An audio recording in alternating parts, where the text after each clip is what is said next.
Charged up for this one. Jon Kitna, probably the biggest game of his pro career, and this is a win that Seattle has to get in order to keep up with KC. Well, they know their backs are against the wall, and Jon Kitna has to have better pocket presence and not turn the ball over as he had the past 3 weeks. Denver Broncos are no pushover in this game. Yes, they are 4-9, but Broncos have been playing pretty good football. Mike Shanahan has told us this team's not going to quit. They're not going to quit. He said it's a lot of pride that we have in this football team. They've lost 5 games this year by 3 points or less, so at least they're keeping it close, and he's got his players playing hard throughout the remainder of the season. Take a look at the weather situation here in Denver. Temperature 28 degrees, wind chill right around 10 degrees. It will get colder as the game goes on. The wind is a factor, 15 miles per hour. Snow, it's been talked about. We haven't seen it yet. But as we know in Denver, it's so unpredictable. Seahawks have won the toss. Denver will kick it off with Jason Elam. Charlie Rogers and Kerry Joseph are deep. And Elam gets this game underway. This will be Rogers, the rookie, taking it out just shy of the 15. And he is brought down at the 27-yard line. A pickup of 17 on the return. Jon Kitna. First full year as a starter in the NFL, and there have been some growing pains. Got off to a great start to the '99 season, but over the last 3 weeks, 8 interceptions. And that's key for this football team. In order for them to win and have a shot at going to the playoffs, he's got to play better at that quarterback position. Mike Holmgren told us point blank, in our type of offense, our quarterback is our lead dog, and he's got to lead this team to win. Line of scrimmage, the 28. Seahawks open up in a 3-receiver set. Fourier, the tight end, in motion. Kitna will throw it on first down. Over the middle, and it's incomplete. Intended receiver, Joey Galloway. And integrating him back into this offense has been a bit of a chore for the Seahawks. We'll talk about that in a moment. Let's take a look at these starters on this Seattle offensive front. Walter Jones, the left tackle, has not allowed a sack this season. He's joined by Kendall, Gray, Habib, and Grant Williams on the right side. Backs and receivers, Ricky Waters, uncharacteristic. 3 lost fumbles over the last 2 weeks. You see the receiving core and the tight end Fourier. On a 2nd and 10, double tight end set. Kitna again, passing and connecting. Spilled out. Joey Galloway with a short gainer on 2nd down. They'll give him about 7, but Dale Carter got underneath him to bring him down very quickly. A look at the Denver defense. Up front, Trevor Pryce is having an all-pro season, 11 sacks. He had 8.5 last year at defensive tackle. Tanovasa, Traylor, and Smith, the rest of the linemen. Romanowski, Wilson, and Glenn Cadrez are the linebackers, and Carter, Coghill, Braxton, and Crockett are in the secondary. We will call it a 3rd and 3. 3 receivers for the Seahawks in movement. Our first flags as the markers come flying onto the field. Prior to a snap, ball start, 68, offense, 5 yards, 3rd down. Bob McElwee will waste little time with the calls today, and Brian Habib gets caught. And Brian Habib, the ex-Denver Bronco, he was on the Broncos team when they went to the Super Bowl. But right off the bat, Greg Robinson's defense for the Denver Broncos, they're not wasting any time making Jon Kitna the force of their offense. They're going to pressure him. They're going to blitz him right off the back. They want to put the game in Kitna's hands. As well on offense, Mike Holmgren wants Jon Kitna to have the ball in his hands to lead his offense. Seahawks suffering through a 3-game losing streak. They now face a 3rd and 8, first drive of the game. Kitna plenty of time. Sidearm throw, and it's caught. Ricky Waters out to the 35, but short of a first down. Bill Romanowski bringing him down. And the Seahawks will punt. And look at the aggressiveness right now, the Denver Bronco defense. They're ranked 7th in total defense in the NFL. Their defense hasn't let them down this season. They do a wonderful job of scheming against offenses. It changes every week, putting pressure on the quarterback. Talking to Neil Smith a few weeks ago, the best thing we do is attack the quarterback with our downfield. Jeff Fiegels will punt it away for Seattle with Chris Watson, the rookie, waiting. He's struggled on punt returns, has excelled on kickoff returns. Has some room to work with from the 20. Trying to circle his way to the outside. He has an alley. Watson emerging through a hole. Remaining on his feet down the sideline. It's a foot race for Watson. Touchdown, Denver.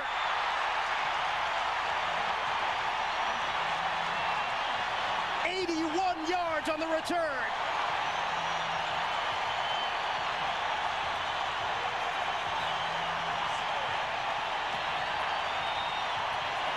This crowd is electric to start play as the Broncos get on the board first.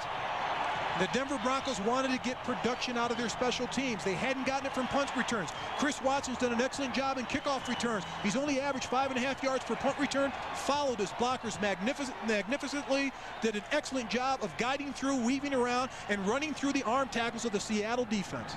Elamon for the extra point. And the Denver Broncos, just like that, without an offensive possession, have themselves a 7-0 lead. Here in the first, back to Mile High after these words. Chris Watson, the rookie out of Eastern Illinois, his first NFL touchdown. And the Broncos get their first punt return for a score since November of '97. Darian Gordon. Elam will kick it off. Fellow rookie Charlie Rogers will look to return the favor from the 6. Here's Rogers, running into his own man as he got ahead to the 31-yard line, and the tackle will be given credit to Jason Moore. 26-yard return. And a wonderful job by Chris Watson on this punt return. He's going to feel out the blockers. He's going to set the wedge. He goes to his right, catches the ball, goes back to his left, gets excellent blocking. But over here, keep an eye on 37. This is the block. Anthony Lynn right there that really springs him. Then it's all Chris Watson running through arm tackles, setting up the coverage team, running through the kicker's attempted tackle on this play, running down the sidelines for the touchdown for the Denver Broncos. Give some credit to Ray Crockett at the end of the play to just ensure the fact that Watson went in for pay dirt, and it's 7-0 Denver. First running play, Ricky Waters. Waters still going into Denver territory and brought down at the 45. So Seattle able to quiet the crowd a bit thanks to a 22-yard burst by Waters. The standings in the AFC West. How important a game is this for Seattle? They need a win just to stay tied with Kansas City. 3 weeks ago, it was all Seahawks. They look to be cruising in for a division championship. Denver bringing up the rear in the AFC West at 4-9. Give it off, Waters again, and stumbles ahead, getting a couple on 1st and 10 from the 46. They'll give him 3.5, and Al Wilson, the rookie middle linebacker, combining with Glenn Cadrez to make the tackle. Prior to this game, John Kitna trying to rally his team and prepare them. Let's get it done today. Every play is itself. Let's get out and win. Let's get back on track. Let's get back where we belong, baby. Let's go. Kick the butt.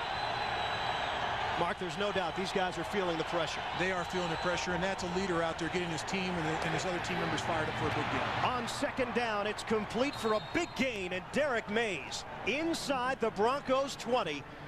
That covers 25 yards through the air, and Mays has just upsetted himself that he couldn't stay up on his feet. It'll be a 1st and 10 for Seattle. And John Kitna does a great job of pocket presence, reading the defense, looking left, coming back to the right, throwing the ball to Derek Mays. But he does an outstanding job of getting around the coverage. He's being covered on the play by a linebacker, and that is a matchup. Whenever you're covered by a linebacker, the middle linebacker, Al Wilson, on a wide receiver, Derek Mays, look to him every time. 52nd catch of the season for Mays. And a 1st and 10 at the 16. Double tight end set. Kitna looking to throw it. Guns it. End zone. Caught. Touchdown. Mike Pritchard. And Seattle answers right back. And just like that, the Seattle Seahawks come back, being down 7-0, staying calm and cool, led by quarterback John Kitna. A post pattern by Mike Pritchard on the right side. Wide open, you throw the ball up, let him go up and get it. That's outstanding football. That's clicking on offense. This is an offense that's in sync right now. Good protection by the offensive line. There goes Pritchard right across the field. Touchdown, Seattle Seahawks. You can't ask for any more than that. That's execution on the offense. You talk about working quickly. 4 plays, 68 yards in just over 2 minutes. And the extra point from Todd Peterson. Seattle and Denver now tied at 7. And we'll get our first look at the Broncos offense today when we come back. A lot of action early here in the first. 10:43 to play, and Seattle and Denver all tied up 7 apiece here at Mile High Stadium. 239th consecutive sellout here at Mile High as Peterson kicks it off. Chris Watson is the deep man. Just had that 81-yard return for a touchdown on the punt return. Watson trying to angle off to the outside and can go no farther than the 25. A 24-yard return, and Willie Williams made the tackle on special teams. Brian Griese making his first ever start against the Seahawks. He missed the first matchup because of injury, and it was Chris Miller who got the nod at quarterback. He is 2-8 as a starter, but Mike Shanahan told us the other day, Mark, that Griese's probably coming off his best game despite the fact it was a loss last week to Jacksonville. And he was facing the #1 defense in the NFL, and what he did is he made plays. When things broke down and things weren't there offensively, he scrambled and made correct decisions for their offense. Gary sets up on the outside, and Griese comes out firing. Rod Smith brings it in just short of a first down, a 9-yard pickup on first down. And Darren Smith made the tackle. The Denver offense, another solid year for this offensive line of Jones, Schlereth, Nalen, Neal, and Lepsis. Backs and receivers, Gary needs to average right around 83 yards a game the rest of the way to go over 1,000 in his rookie year. Howard Griffith, the fine fullback. Smith and McCaffrey, great receiving combo. And Dwayne Carswell is the starter at tight end. Give to Gary at a first down for Denver as he moves it ahead to the 39.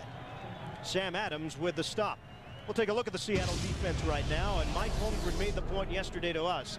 They need to get a pass rush, and they need Michael Sinclair to step forward. Daniels, Kennedy, and Adams joining Sinclair on the D-line. Chad Brown, Anthony Simmons, and Darren Smith, the leading tacklers on this Seattle defense. And in the secondary, they've been banged up. Willie Williams is back from a foot injury.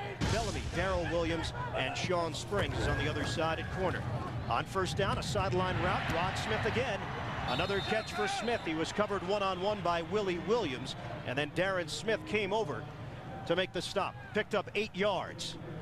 Rod Smith now playing in his 5th year. All of a sudden, he's a veteran on this receiving core. You look at all these receivers on this Denver roster, a lot of youngsters. They are, and what he told us when we talked to him, he said, we have to be the leaders of this football team. We can't put all the pressure on Brian Griese. We have to have leaders from the offensive line, from the running back position. We get it from Howard Griffith, but the wide receivers, we also have to contribute and lead for this football team. Line of scrimmage, the 47. There's a hole for Orlandis Gary, crossing into Seattle territory and brought down right around the 41. He picked up 12 straight through the middle. And Nalen and Schlereth with a tremendous job to spring him free. And the best way to attack this defense, straight ahead. Gets a great block by his fullback, Griffith, sealing it up, but it's a straight ahead block. The offensive line sealing the defensive front of the Seattle Seahawks. By the left side of the line, Mark Schlereth, Tim Nalen in the center, but it's the running back, Orlandis Gary, and that fullback in front of him, Howard Griffith, that get the job done. On first down, they'll go to the outside. Gary angles out of bounds as he crosses the 30. 14 yards.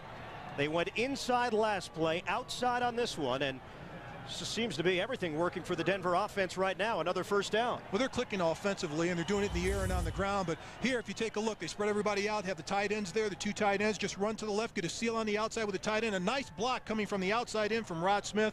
And Orlandis Gary, 3 carries, 30 yards. They're just attacking the front of the Seattle Seahawks. On a 1st and 10, line of scrimmage, the 27. Griese through the air, little dump off to the other side, and Gary shedding a couple of tacklers initially, and he's twirled down at the 22 by Chad Brown. So the Broncos mixing it up a bit, and on first down they go through the air to Gary on the setup outside. Derek Loville will check in for Gary, who goes to the sideline. And Brian Griese starting off hot again. Last week against the Jacksonville Jaguars, 11 in a row. Today starts off his first 3 for 3 for 21 yards. He's been hot beginning the game. On a 2nd and 6. Play action. Griese throwing underneath, and it's Howard Griffith. One of the leaders of this team stumbles down as he picks up a first down for Denver, and Darren Smith makes the stop. 8 yards. Griese to Griffith. And I love Howard Griffith as a fullback. He's one of the top fullbacks in the NFL. You talk about leaders on a team, he's one of them. Sam Gash is a Pro Bowl fullback. Howard Griffith, when you talk to every player on this team, he's a leader. Not only at this point of the season where they're struggling, in the past, he was a great blocker for Terrell Davis. Now he's grooming Orlandis Gary in the backfield. He's showing him how to run in the NFL. Sometimes he hits the hole too quick. He has to calm him down out there on the field. He's like a coach on the field. Derek Loville, a short gainer as he tried the left side of that line, picking up 1, and Anthony Simmons making the stop. And Griffith has had to change his style, blocking for Davis as opposed to blocking for Gary. And he's got to slow it down a little bit in the pass, but now he's got to get to the hole a little quicker. But he says Orlando Scary just hits it too fast. Sometimes when you're young and you can't read a defense, you want to take the ball and just hit the 4-hole, hit the 3-hole. He's got to come down and tell him to read just a little bit more, because once in a while, he'll just run up his back. And he told us he really wants to get Gary over 1,000 yards. That's how fullbacks are judged in this league. Do they get their tail back to the 1,000-yard mark? And more often than not, Griffith does. Greasy throwing, and it's incomplete. He was looking for the tight end Chamberlain on the sideline. And it stops the clock with 6 minutes to play in the first. First incomplete pass for Brian Greasy. Byron Chamberlain, we spoke with Mike Shanahan about his skills, and Shanahan said, hey, listen, he can be among the best in the NFL at the tight end position. He does have the skills to be that, and he says it may take a little bit of time. He's got to work with him a little more. He just said he needs to commit himself in the offseasons, come in, work a little harder, lift weights, learn the offense a little bit better, and he could be one of the top tight ends in the NFL. And with all the rumors of Sharp leaving, they may need him next year. Greasy throwing to the end zone. Smith's got it. Touchdown, Denver.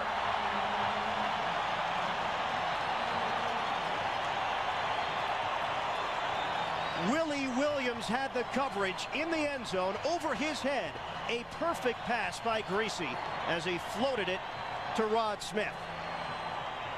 And a tremendous job of Rod Smith of turning and looking at his quarterback and looking at the ball, and right at the end pushing off and going for the football. Here he makes his move. It's a corner route. He's looking back at Greasy. He's looking at the ball, keeps his eyes on the ball, goes up and attacks the football, comes down with a reception for the touchdown. How sharp did Brian Greasy look on that drive? Point after for Jason Elam. And Denver now with a 14-7 lead here in the first. Greasy to Smith. Rod Smith with his 4th touchdown of the season for the Broncos. 4, but they lead Seattle here in the first quarter, 14-7 with 5:54 remaining. On the kickoff, Jason Elam. Charlie Rogers fields cleanly at the 11. Rogers looking middle of the field and brought down at the 30. Tackle made by Steve Russ on special teams. Brian Greasy connecting with Rod Smith, giving Denver the 7-point lead, 14-7. First quarter. It is a 10-play, 74-yard drive has given Denver the 14-7 lead. A little added support here today for the Broncos. John Elway, a hero around these parts, on hand here at Mile High Stadium, taking in the action. It's interesting when you drive around Denver, you see John Elway's name everywhere. You can't miss it here. He is definitely a hero in this town. Well, a lot of pressure on Brian Greasy stepping in for John Elway this year. Pressure taking over for a legend, and also pressure taking the reins of an offense that just won back-to-back Super Bowls. Broncos are 4-9. Kitna on a 1st and 10 from the 30. He'll pass it, throwing. Open man was Reggie Brown. Couldn't bring it in. Darius Johnson, one of the safeties, came in. Trevor Price applying some pressure in the pocket, and he laid one on John Kitna. At the end of the play, right over the middle. When you go in no man's land over the middle, you have to be prepared to take a shot if you're a wide receiver. The safeties, George Cockhill, Tyrone Brackus, they will let you know. But at the end of the play, Trevor Price, he's going to be a Pro Bowler this year. He's magnificent as a player. We'll talk about him later. What I love about him, he's got long arms, and we'll get into that later. On a 2nd and 10, Waters trying to run off tackle, and not much there for him. Maybe got 3 as he was able to extend his body, and Harold Hasselbeck made the stop.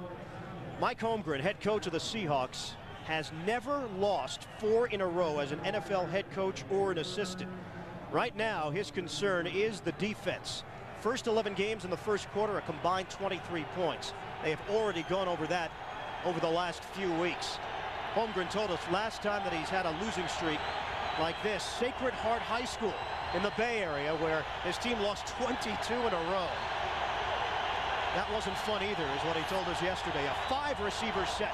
Kitna deflected at the line of scrimmage. Incomplete. It looked like Cadrez firing in. Neil Smith playing a role as well, as the entire defense was ready. And the Seahawks will punt it away at the 4:51 mark of the first. And John Kitna had us to realize right now that when he faces a Denver defense on third down, they are going to attack him. They are going to put pressure on him as a quarterback. They will not sit back and let him try to take a chance of picking apart their defense. He has to go over and talk to Mike Hogan and say, hey, we've got to settle down offensively, but we've got to figure out a way to get the ball out of my hands and down the field a little quicker. Fiegels puts it high for Watson from the 30. Sheds one tackler. Watson spun down at the 41-yard line. A return of 11 after the 37-yard punt. Max Strong made the tackle. Denver looking to add to its lead. Lead at 14-7, 4:41 to play in the first quarter, and Denver has the football, a 1st and 10 at their own 41-yard line. Brian Griese on pace for a 3,000-yard passing season. He'll hand this ball off. Olandis Gary. Gary to the 45-yard line, 15 yards. And he got a block from Mark Schlereth, the former Redskin, into Seattle territory. An outstanding job of blocking on the inside. It's a read block. Left guard and left tackle reading the defensive end and middle linebacker right there. They take him, push him out. But a great job of Gary of reading the fullback's block, letting them get into their blockers, and then cutting and getting positive yardage. That's tremendous eyesight, vision by Olandis Gary. Line of scrimmage, the 44. Griese trying to avoid trouble, and he is sacked. Back at the 48 by Philip Daniels. 7th sack of the season for Daniels. And that's what Holmgren has been looking for from this defensive line. And they need to put pressure with 4 down linemen. They don't want to blitz, and they do blitz on this play, but they do get to the quarterback, Brian Griese. And what's good about Brian Griese on this play, he tries to make something happen. He sees it's not there, but he protects the football. He's had a problem fumbling the ball the entire season, but he did a good job on that play protecting the ball. New career high for Daniels for sacks in a season. Chamberlain in there at tight end. Griese wants to throw it on 2nd and 14. And incomplete. Ed McCaffrey, the intended receiver. And it will be 3rd and long from the 48. Yeah, Mike Shanahan told us, do not blame this season on the quarterback and Brian Griese in particular. He feels Griese has shown improvement, and he's been happy with his development at that position. And he's grown a lot each and every game. And here's the key about Brian Griese. As a first-year starting quarterback, you're going to have your ups and downs. But his ups have been very high. He's had some very good games this year, and he knows he's going to go through growing pains with Brian Griese, but at least you can see some light at the end of the tunnel. Out of the shotgun, able to dump it off for Derek Loville. And he picked up just 3, so Denver will be forced to punt. Line of scrimmage, the 45. Time ticking away here in the first, and the Broncos with a 14-7 lead, and we will see Tom Ruin come onto the field. Leading the NFL just over 46 yards per punt. He put on a punting clinic here at Mile High 2 weeks ago, and that loss to Kansas City. Charlie Rogers is standing at his own 10. Rogers has been outstanding returning punts. Last rookie to lead the league was Tyrone Poole in '93 for New Orleans, and this one will go into the end zone, a touchback. 45-yard punt, a net of 25. And the Seahawks will have it from their own 20. Coming up tonight on CB, remain loyal to the Broncos. Certainly they're not happy about the way this season has gone, but just around the Denver Broncos training facility, everybody seems to be looking forward to next year. They definitely are. They're upbeat about the situation because they know they played a lot of games close this year. They know just with a couple of breaks they could have a winning record. Reggie Brown, the fullback, releasing out of the backfield to make the catch, and Dale Carter brought him down in the open field. A pickup of 6. John Kitna, his first year as a full-time starter in the NFL, and he's on pace to have about 3,300 yards this season, 24 touchdowns and 17 interceptions. But over the last month or so, it has not been anything to write home about for Kitna. Not at all, particularly the interceptions. That's what really sticks out. And the defense hasn't gotten turnovers. In the first part of the season, the defense created a lot of turnovers for their offense and put them in great field position. Last 3 games, they haven't been able to do that. Pretty good numbers so far for Kitna. Flag comes down. Ricky Waters, he's thrown down as he tries to cross the line of scrimmage. Mike Lodish on the tackle. We'll hear from Bob McElwee once again. And working against the Denver defense. Offside, defensive nose tackle. 5 yards, 1st down.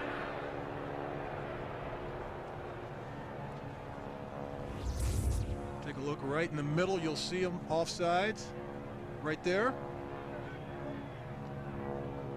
And just a little jump, but I'll tell you what, this defense has done a great job with their down linemen. If you look at Keith Traylor and Trevor Price, Ma'a Tanavaso, Neil Smith is having a pretty good year. They played great as a unit this year. They've had some injuries this year on defense on both sides of the ball, but those front four have done an outstanding job of stopping the run and getting into the quarterback. Awful play action. Kitna throwing on first down and caught into Denver territory. Sean Dawkins, who is having a breakout year. 22 yards. Kitna to Dawkins, his 46th catch, and he is approaching 800 yards on the season. When we talked to Sean Dawkins, he told us he's finally happy because he's got a coach that likes him. Right here, it's just an in-patter, gets in front of the secondary help. He's in front of Ray Crockett, breaks in front of the ball's placed perfectly, but he said he's finally in a system where they appreciate his talents, that he has a head coach. He had Mike Ditka last year, and I guess he didn't get along with Iron Mike. Now he's got Mike Holmgren, and they say they appreciate my talents more, and I'm finally happy in the system. On first down, line of scrimmage is the 47 of Denver. That play looked ugly from the beginning, and we'll see some markers. 34, offense. 5 yards, first down. Reggie Brown, the fullback, is called for offsides. So they'll back it up 5 yards. Already, John Kitna has completed passes to 6 different receivers. Last week against San Diego in the loss, Kitna spread the ball around to 8 different receivers. That's what you need on offense. You need to spread the wealth. Keep everybody happy. If you have one go-to guy, the defense can revolve around that player and move the coverage for that player and double team him. But if you spread it around, this is a way that they're going to try to get Joey Galloway open by spreading the football around offensively. Seahawks have lost 9 of their last 10 here at Mile High. There's a pitch. Ricky Waters tried a juke move, and Denver didn't buy into it defensively. He picked up 2 just shy of midfield. Glenn Cadrez making the tackle. Ricky Waters has other interests in addition to football. His budding musical career. Mark, talk a little bit about that, please. Well, we talked to a couple players. Sean Dawkins told us that it sounded great on tape, but live, I'd rather hear it on Memorex. And we talked to John Kitna, the quarterback for the Seahawks, and he said, well, I heard it and it's not bad, but we didn't get a ringing endorsement from anyone. Yeah. Well, Kitna's into gospel music and Waters is into hip-hop, so I don't know if those two are meshing right now. And we will end the first quarter on that fine note. Denver leading Seattle 14-7. Second quarter action coming up. We will return to Mile High Stadium after this message. The NFL on CBS. Broncos with Ian Eagle, Mark May, our entire CBS crew on hand, and a very important game for the Seattle Seahawks as they try to keep pace with the Kansas City Chiefs in the AFC West. Kitna on 2nd and 13, throwing over the head of Fourier and incomplete. It would have been a big gainer down to the Denver 30. Instead, it'll be 3rd and 13 for midfield. Well, the Seattle Seahawks have dropped 3 straight losses to Tampa Bay, Oakland, and San Diego. And yeah, that's right. It's been a problem. The Seahawks. The Seattle swoon. This team 8-2. They look to be in complete control of the AFC West until the past month. And talking to head coach Mike Holmgren, he said, we only played bad against Tampa Bay. We couldn't do anything correct on offense against the Tampa Bay Buccaneers. But the other 2 games, we had a chance to win. On 3rd and long, a deep drop for Kitna. Plenty of time throwing. Once again over the head of the intended receiver. This time, it was Derek Mays. It would have been a Seattle first down. Instead, the Seahawks will punt. And thus far in the game, the passing attack for the Seattle Seahawks in the middle of the field, right in the middle. They're running off on the outside. They're attacking the middle of the field, the middle of the defense of the Denver Broncos defense. They must have found something in breaking down the films that there's a soft area once you get by the linebackers in front of the safeties, but they haven't been able to capitalize on that. The receivers have been open on back-to-back plays. Fourier and Mays had a chance to pick up about 20 through the air, but Kitna couldn't get it to them. Here's Fiegels once again. Watson standing at his own 10. Fiegels gets it off. Watson ranging over to his left. Circles back, trying to get to the sideline. And he's forced out of bounds, shy of the 20. The NFL playoffs just around the corner, and get a complete review of every team as they battle for playoff positioning. Just click on NFL at cbs.sportsline.com.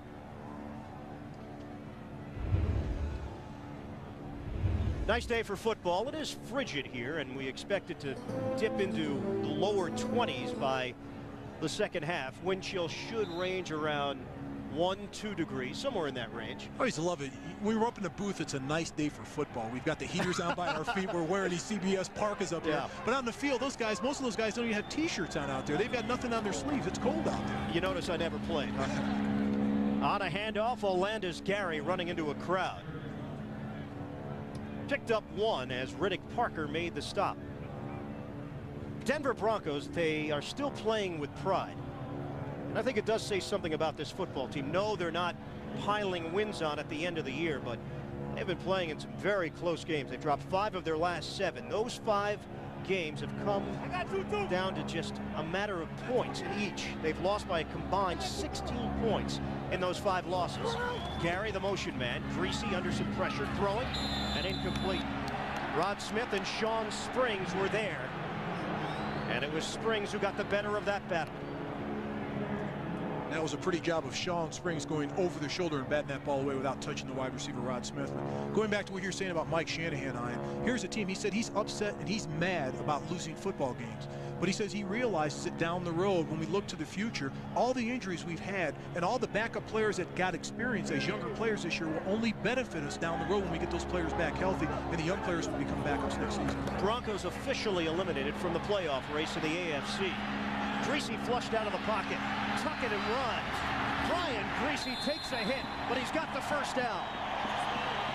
Shanahan was raving about the athletic skills of Brian Greasy, and we just saw why on a 10-yard run and a new set of downs for Denver to work with.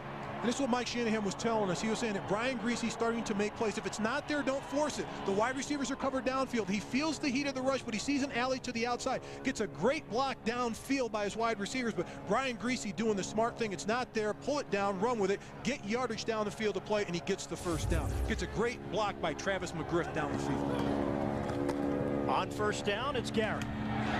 Gary remaining on his feet. Olandis Gary. Forced down inside the 40 in Seattle territory.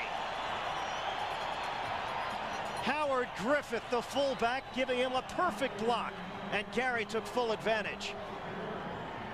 And Howard Griffith just leading the way through the hole and chipping on defenders, making sure they don't have a shot at Olandis Gary. Right over here, you're going to see him lead through the hole. There goes Gary right behind him, and he'll run through arm tackles right there. You can't bring him down with an arm tackle. He's too powerful. Dips it to the outside, gets to the corner, and circles the defense. Griffith told us the key to being a good fullback, you have to think like a tailback. It's that kind of insight that has helped lead Howard Griffith to one of the better fullback positions in the NFL. Greasy running again. Brian Greasy on the sideline. Forced out at the 15-yard line. The Denver Broncos offense just shredding the Seattle defense here in the first half. Excellent decision-making by quarterback Brian Greasy. It's not there, but the defense of the Seattle Seahawks, the front four, they're pushed to the inside. There's nothing to the outside. There's no contain on the outside. Brian Greasy senses that, tucks the ball in, and runs down for another first down. This is just smart football by Brian Greasy. Longest run of his career, 23 yards, but we talked to Mike Shanahan. He said the decisions that he makes when it's not there are what he's most pleased about Brian Greasy's performance over the last 3 weeks. On first and 10, Loville running straight ahead. And he picked up 2. Anthony Simmons met him head-on from the middle linebacker position along with Cortez Kennedy. Where is the pressure from the Seattle defense? They're not getting any push on the offensive line. It's a leverage game on the line of scrimmage, and the offensive line of the Denver Broncos, they're winning that battle. From the start of the game until this point, they've been able to push the defensive front of the Seattle Seahawks around, collapse them down. Anyone who has contained on the outside, and it's usually the defensive ends, have been pushed to the inside. They're allowing Brian Greasy to take advantage of that and run with the football. 71 yards on this drive, all of them via the rush. Pump fake, Greasy, corner of the end zone, picked off.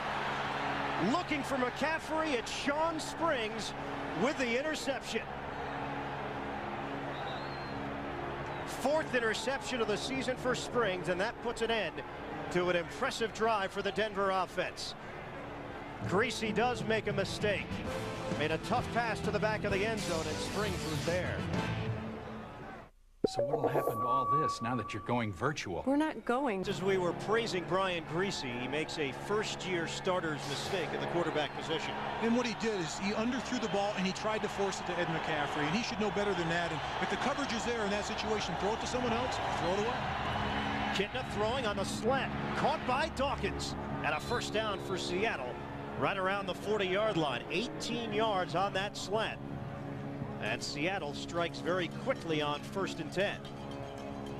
John Dawkins is having a revival of his career. He's finally coming back in his career, and he's having almost a career year thus far this season. What I like about him, his size and his speed. 6'4", run the slants with a big guy. It's tough to stop a big man across the middle of a defense if he gets positioned on a secondary.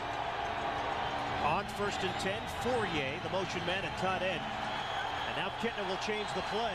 Play clock is winding down to 5.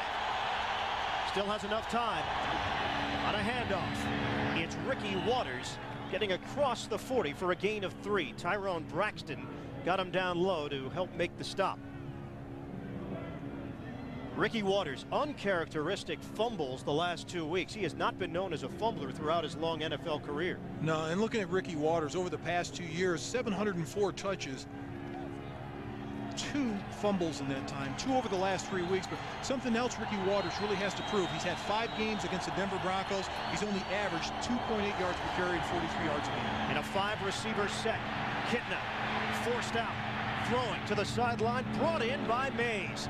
Makes a move as he's able to get ahead to the marker. First down for Seattle. Dale Carter combining with Glenn Cudrez to bring him down. They picked up 7. And Derek Mays on the outside, staying with his quarterback, going with his route. It's not there the first time. He stops. Then all of a sudden, he looks for his quarterback. He's in trouble. Go to the sideline, settle down, find a little pocket. John Kitna will find it. Mays was acquired from Green Bay for a conditional 7th-round pick. Now has 53 catches on the season. It's been a nice addition. 1st and 10 now from the 48. They fake the draw. Kitna wants to throw it. Kitna, heat from behind, and he's sacked. He fumbled the football. Flag down on the play. Al Wilson scooped it up for the recovery, and Tanu Vasa knocked it down and freed the ball out of John Kitna's arms. No foul on the play. No foul on the play. Denver football. Broncos recover it. No penalty on the play. And for every quarterback, you have to have an internal clock. 4 or 5 seconds, you need to get rid of the ball. But tremendous hustle by Ma'a Tunavaso, coming around, circling the offensive line, not giving up, and then stripping John Kitna of the ball. That's great presence of a defensive end staying with the play. It's not over. Keep running after the quarterback and making a huge play for the defense. Tanu Vasa, his first forced fumble of the season. Wilson with his 2nd fumble recovery. And the Broncos defense comes up with a big play. Denver gets the football back in the 2nd quarter. Over the first 10 games of the season, Seattle's turnover ratio a +10. Over the last 3, -10. Greasy, he's in trouble, and now circles out of it. Greasy looking for an open man. He'll throw it to the sideline and out of bounds. Sam Adams was applying the pressure. Had a chance to bring him down, could not. And Greasy throws it away. These turnovers, we talked about them with Mike Holmgren yesterday, and they have been a thorn in the side of the Seattle Seahawks. You know, so you can't live and die by turnovers in the NFL. If you're a complete football team, you have to execute offense, defense, and special teams. During the beginning of the season, he said it was great. We were getting the turnovers, but we couldn't count on those turnovers. We had to become a solid football team and not rely on the defense giving us the ball. But offensively, we've just given the ball up, and we've given up points and hurt our defensive field position. Derek Loville through the middle, and he gets it out to the 37-yard line for a pickup of 6. Jay Bellamy making the tackle. But Mark, you're absolutely correct in saying that John Kitna held on to that football for too long. That internal clock as a quarterback, you got to hear the alarm. You do, and that's field presence and that's pocket presence, and you should know that. And particularly at this point in his career, he's not a rookie anymore. He's a first-year quarterback, but he's not a rookie anymore, and he's played enough football that he should know that and realize it. Now a 3rd and 4, ball spotted at the 37. Greasy. Ball was deflected. McCaffrey, concentration, has a first down and then some. Inside the 20, he's forced out of bounds. 20 yards, Greasy to McCaffrey. Line of scrimmage will be the 16. Brian Griese showing strength at the quarterback position. First running away from a possible sack, now throwing the football with enough velocity to get through on the tip. But Ed McCaffrey, when they need a big play, no one's out there, covers. Goes in, comes back out. There's not a secondary personnel covering him. A linebacker supposed to be on him, Darren Smith, but he couldn't keep up with Ed McCaffrey. McCaffrey inching closer to his second straight 1,000-yard receiving season. Now on first down, Gary trying to roll to the outside, unable to get there as he's brought down after a gain of 1 by Phillip Daniels.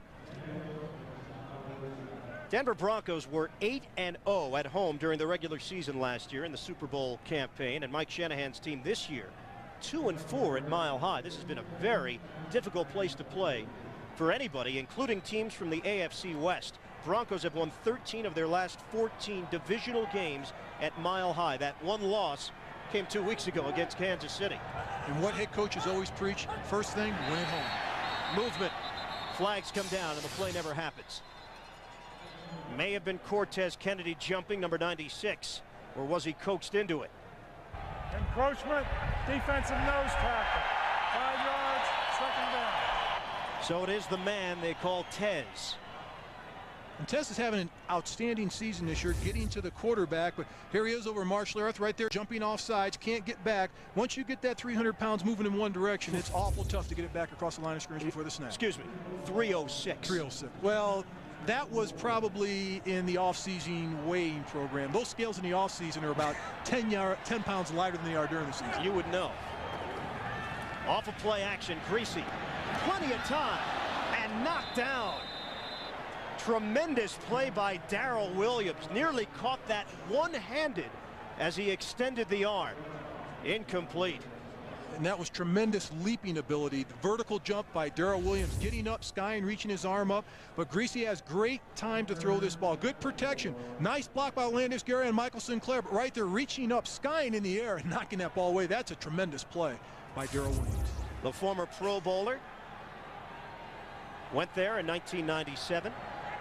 And now a 3rd and 4 from the 10. McCaffrey, the motion man. Spring sticks with him. Straight back and a throw. Griese, nobody home. Byron Chamberlain, the intended receiver, he fell down on the route. And Griese was looking for a flag. Denver will settle for 3. Byron Chamberlain coming across the middle of the formation, runs across, and basically trips and falls, and that shouldn't be a penalty. That's a good job by the officiating crew. But what I like on the drive, Brian Griese moving his team. And the thing about growth, what Mike Shanahan was telling us, I can see it in Brian Griese. You can almost see it from series to series that he does some things well, does it better the next series, but he also still makes the young mistakes. 28-yard field goal attempt. Jason Elam puts it through, and the Broncos extend their lead. 6:48 to play in the first half. Denver with a 17-7 advantage. By 10, 6:48 mark, second quarter here in Denver, and Jason Elam will kick it off.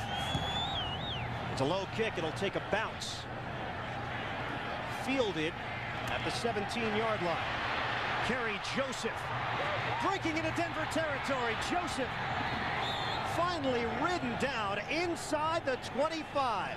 It is rare that you will see a low kick returned like that. And it is rare. And what happens is the coverage team, they give up on the play. They think that a lineman's going to fall on the ball, and the lineman just turn around and watch it go back to Kerry Joseph. He's smart enough to pick it up, seeing there's a lane, and just take off with the football. Gets good blocks. The coverage team doesn't go down and cover. He sees an alleyway and takes off running. Now it's just a foot race. And Joseph was caught right around the 20-yard line. A 61-yard return for Kerry Joseph. His long on the season was 24. And the Seahawks in great field position, trailing 17-7. On a delayed handoff, Ricky Waters. He has an opening, and Waters spills forward as he's brought down by Al Wilson. He gained 8 on the play. How do you turn ironing? Phil Simms, Ironman team. On a 2nd and 2. From the 13. Kitna in the pocket. Underneath, and it's too low for Derek Mays. Stops the clock with 5:46 to play in the first half. Dale Carter had the coverage on the outside. That's just a poorly thrown ball by John Kitna. And on the field, there's Trevor Price, and he's their best player on defense this season, and he's injured on the play. In his third year out of Clemson, had played at Michigan, transferred because he wanted to play the linebacker position, and eventually he makes it as a pro as a defensive lineman. Ultimately, you feel he could probably play defensive end. Right now, though, he's on his back, and an injury will step aside. Broncos lead it 17-7. Was able to walk off the field on his own. He appears to be okay. We'll have to sit out this play, though, as the Seahawks face a 3rd and 2 at the 13-yard line. He's replaced by Monte Rieger, who steps inside. Kitna. Play clock is down to 9. On 3rd and 2, Kitna throwing to the sideline. It's caught. And a first down for Sean Dawkins. They got 4, they needed 2. Dawkins, we asked him about Joey Galloway now being a part of this team. Has that bothered you? Has that taken you out of the offense? He said, no, I benefited from it. Yeah, he's the happiest guy out there to have him back, because now covers aren't rolling to Sean Dawkins. He's not getting double teamed in situations. They're moving it to Joey Galloway, but it's a nice route to the outside, just enough yardage to pick up the first down. Go to the big guy, the biggest guy out there at the wide receiver. I love tall wide receivers at 6'4". First and goal from the 9, a rollout. Kitna now looks the other way, and it's Ricky Waters. With a head of steam, able to spill forward down to the 5-yard line, and Torrey James got him down low as he picked up 4 on the pass play. Outstanding job by the secondary, particularly Torrey James on this play. He's got offensive linemen out in front of him. This should be a touchdown if they get their blocks, but the speed of the defensive secondary, particularly Torrey James on this play, knifing through, makes it hard for Ricky Waters. Kitna rolls out, turns around, dumps the ball back to Ricky Waters, but right there, the white jersey's out there. This should be a touchdown, but the speed of the secondary closing on the ball shuts the play down. Second and goal from the 5, handoff. Straight up the middle, Waters is struggling forward, trying to get to the end zone and just short. Glenn Cadrez covered up. And the Seahawks are just shy of putting a touchdown on the board.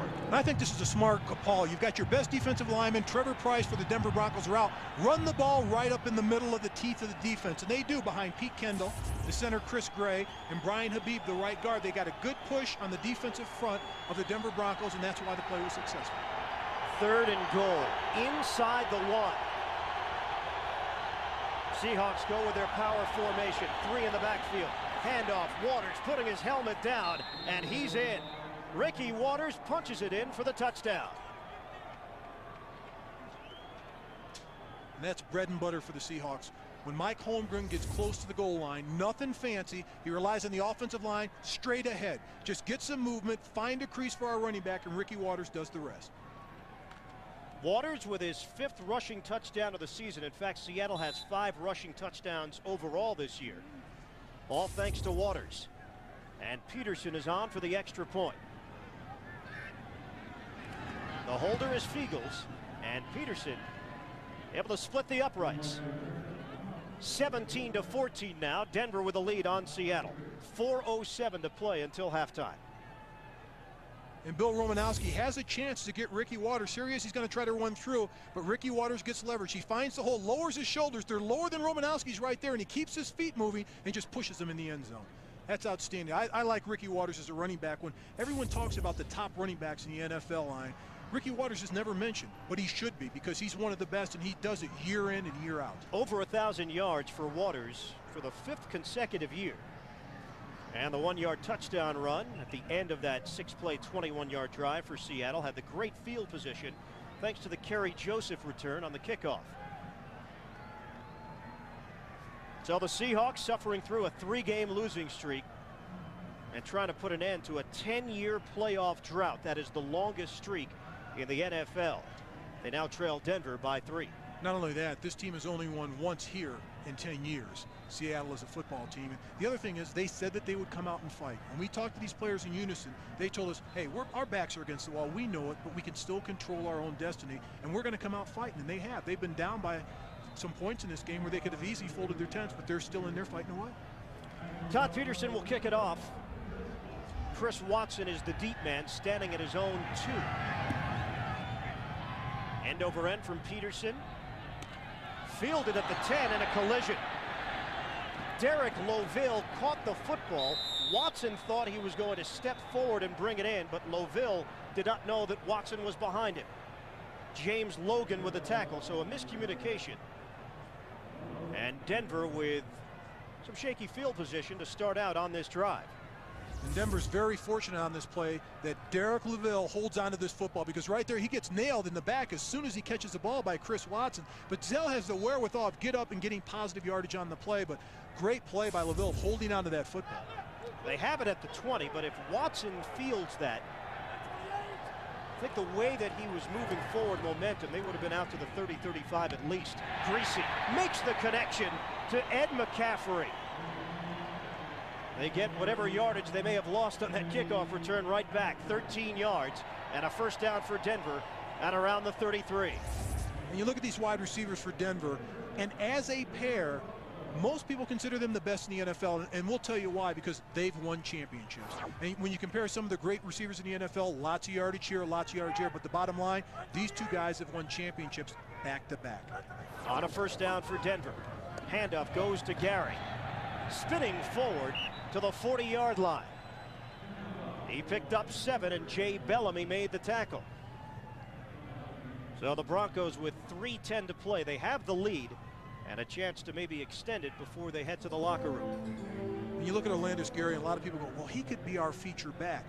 He's a back that can lead us down the road. Well, wait a minute. There's a big difference in the NFL between a good back and a great back. And Terrell Davis is a great back. Orlando Gary will be a fine back in the NFL, but he is not a great back as Terrell Davis is. He is putting up great numbers so far as 9th carry. And they gave him maybe a gain of 1. It'll be 90 yards for him. Sam Adams making the stop. But in a strange way, and Mike Shanahan told us this, as good as Terrell Davis is, an elite running back, it's only natural to feel some pressure when somebody steps in, does your job, does it well.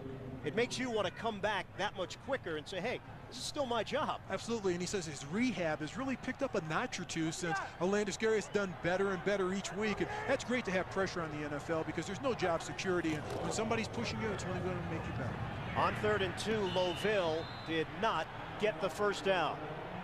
No gain on the play as he got to the line of scrimmage, and Darren Smith will be given credit for the stop. We hit the 2-minute warning. Denver facing 4th down when we come back to Mile High.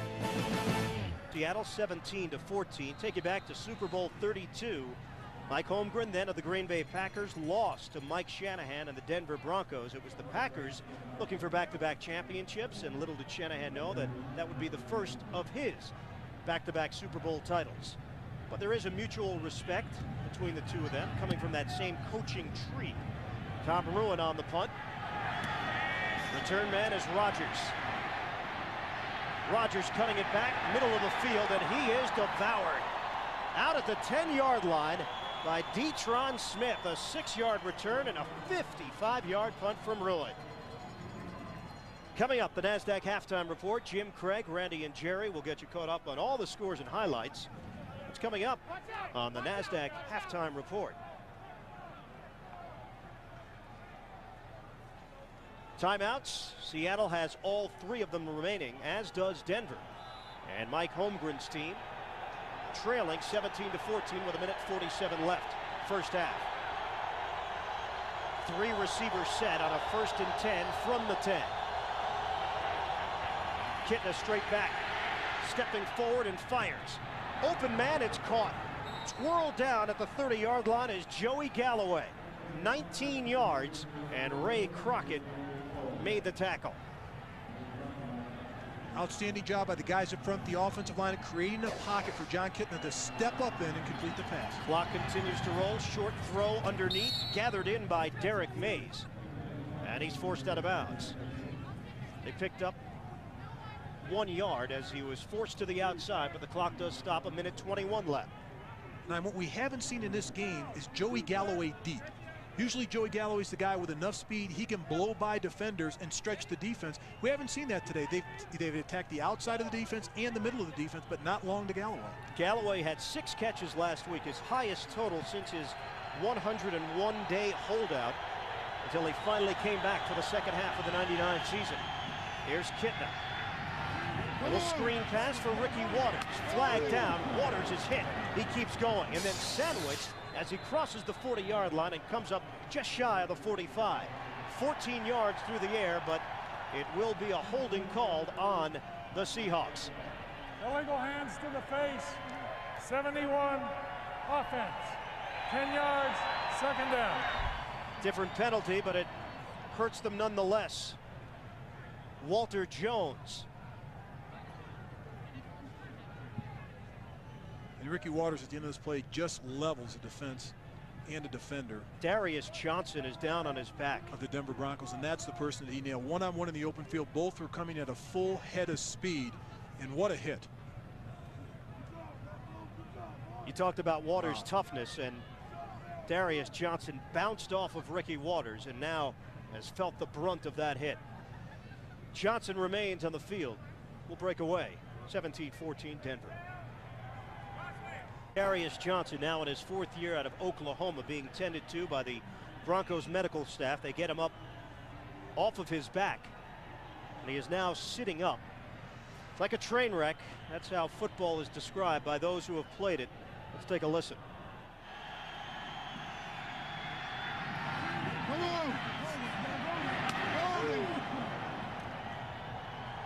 And Waters just kept on running. Johnson able to get up and walk off. Denver was charged with a timeout because of the injury. And that's one of those nasty hits, full force, mano a mano, and Ricky Waters won that battle, and Darius Johnson is feeling the effects right now, and that was one heck of a collision. And you get those in football, and you look around and you wonder where you are. You see the sparklers in your eyes. I've had them before. It's happened to me before. You kind of wonder where you are, and you want to just make sure that everything is still in working order out there. 2nd and 19 from the 20. 5 receiver formation for Kitna. Throwing, and the catch made by Mike Pritchard at around the 31. So he picked up 12, setting up 3rd down and about 7. Just over a minute left until halftime, and Seattle has called a timeout. They still have 2 remaining. Don't forget the NASDAQ halftime report immediately following this first half of action. Jim Craig, Randy, and Jerry with all the scores and highlights. Week 15 of the NFL, and playoff positioning becoming a little more clear around the National Football League, and looks like Darius Johnson's head is clearing up as well. And it's not a great sight and have it happen. I've only been knocked out a few times in my career, and it's not fun because for a while you really don't know where you are. Then you look around and you just make sure that you're okay. And then all of a sudden you try to remember what happened, because when you get a hit like that, Kyle going to make a block, and the next thing I knew, I'm looking up at the trainer and he's going, "Mark, are you all right?" It's like, am I marked? Is it Sunday? Yeah. On a 3rd and 8. 3 receiver formation. Kitna forced out. On a rollout, he'll throw it up high and out of bounds. Into the crowd. And a Bronco fan could not make the catch in the front row. 4th down for Seattle with 56 seconds to play. First half. Neil Smith applying the pressure. And Neil Smith's had a tremendous year. This offseason, they didn't even know if he was coming back to this football team, but he has 103 sacks for his career, dedicated himself in the offseason, and this is tremendous hustle on the play. Inside, outside, just relentless pursuit of the quarterback. Smith and the defense now on the sidelines to watch Jeff Fiegels punt it away to the very dangerous Chris Watson. Had the 81-yard return earlier. This is a high punt, fair catch signal. Watson allows it to bounce, and it will take a Seattle roll as it trickles down to right around the 26-yard line. That's where they'll spot it after the 43-yard punt from Fiegels. 40 seconds now left in the first half. Because he just cracks me up every time I see him. And you know, I love the great promo when he was playing golf. Oh yeah, that was good. The tackle in the bag. Every time I saw it, it just made me laugh. He's hilarious. 40 seconds to play now in the second quarter. Out of the shotgun, Greasy throwing, caught by Smith, trying to get out of bounds, and they will keep the clock moving. He did not get there. Merton Hanks making the tackle. Greasy thought he was out of bounds. It's a 9-yard pickup, and Denver is forced to use a timeout. Just 1 remaining. And it's close, and this is great strength by Rod Smith of trying to get to the sidelines, picking up extra yardage, but that's determination by a wide receiver, trying to make something happen for your offense. Smart guy. Guy started off on the practice squad in his career, didn't even know he was going to be around in the NFL line, and you know, look at him today.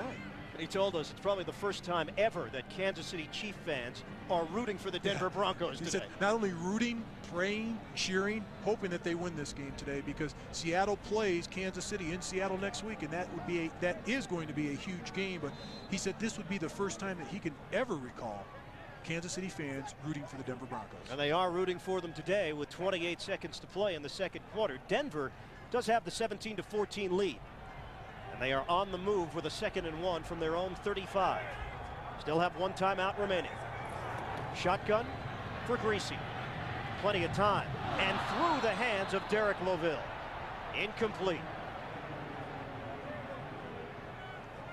Take a look at the playoff picture. You just alluded to the huge matchup next week, which will probably be for the AFC West title. For Seattle to make sure that they can win the division, they need to get a win here. Fate will still be in their own hands, and that's something that a number of players kept bringing up to us in our meetings yesterday. We still control our own destiny. And to do that, basically, they just have to win. If they continue to win, they're there. But they haven't won in a month. Greasy to Loville. He gets leveled. It's a first down. Chad Brown laid him out for a pickup of 4. And the clock stops. Timeout called by the Broncos. Not much time left for the Broncos to work with here at the end of the first half. They lead by 3. Goes in front, 17-14, final seconds, first half. Greasy throwing over the head of Rod Smith. He took a shot and a flag thrown. Darrell Williams was there to apply the hit. The ball was over the head of Smith. And Bob McElwee will make the call. Now, as an instance, as a wide receiver, you don't want to get caught in a position where you're laying up for the football and a safety has a clean shot at you from the backside. Personal foul. Defense after the pass. The foul will be assessed on the previous spot. 15 yards, first down. Darrell Williams cannot believe that the flag was thrown. Smith left his feet, and here's Williams coming in. Used his helmet right there, helmet to helmet. That's the penalty, and that should be called, and they know better than that. But a hit like that, you don't have to hit him with your helmet, just wrap him up. Mike Holmgren's not happy with that call, but a helmet to helmet call will be penalized every time in the NFL. Yep. The wide receiver's in a defenseless position. It's spelled out clearly. You cannot go at him and attack him when he cannot defend himself with your helmet, and Darrell Williams did on that play. There's no gray area there. None at all. If you come flying in with your helmet to a wide receiver, running back, quarterback, or anyone that's in a defenseless position, that's it. Penalty. Line of scrimmage is now the 46. Only 9 seconds left. Greasy will throw it to the sideline and out of bounds. This right now would be a 64-yard field goal attempt. And as we know, Jason Elam shares the career record of 63 with Tom Dempsey. So Elam will go for a new record. We'll see what the official spot will be. This was the last time. Elam, 63 yards, and he nailed it to get his name into the record books. Right now, 64-yard attempt. He can grab that record by himself. There is a deep man waiting. Elam on the approach, lays into it. This will come up well short. That is a returnable ball. Coming out, Sean Springs trying to circle with time expired, and that's it.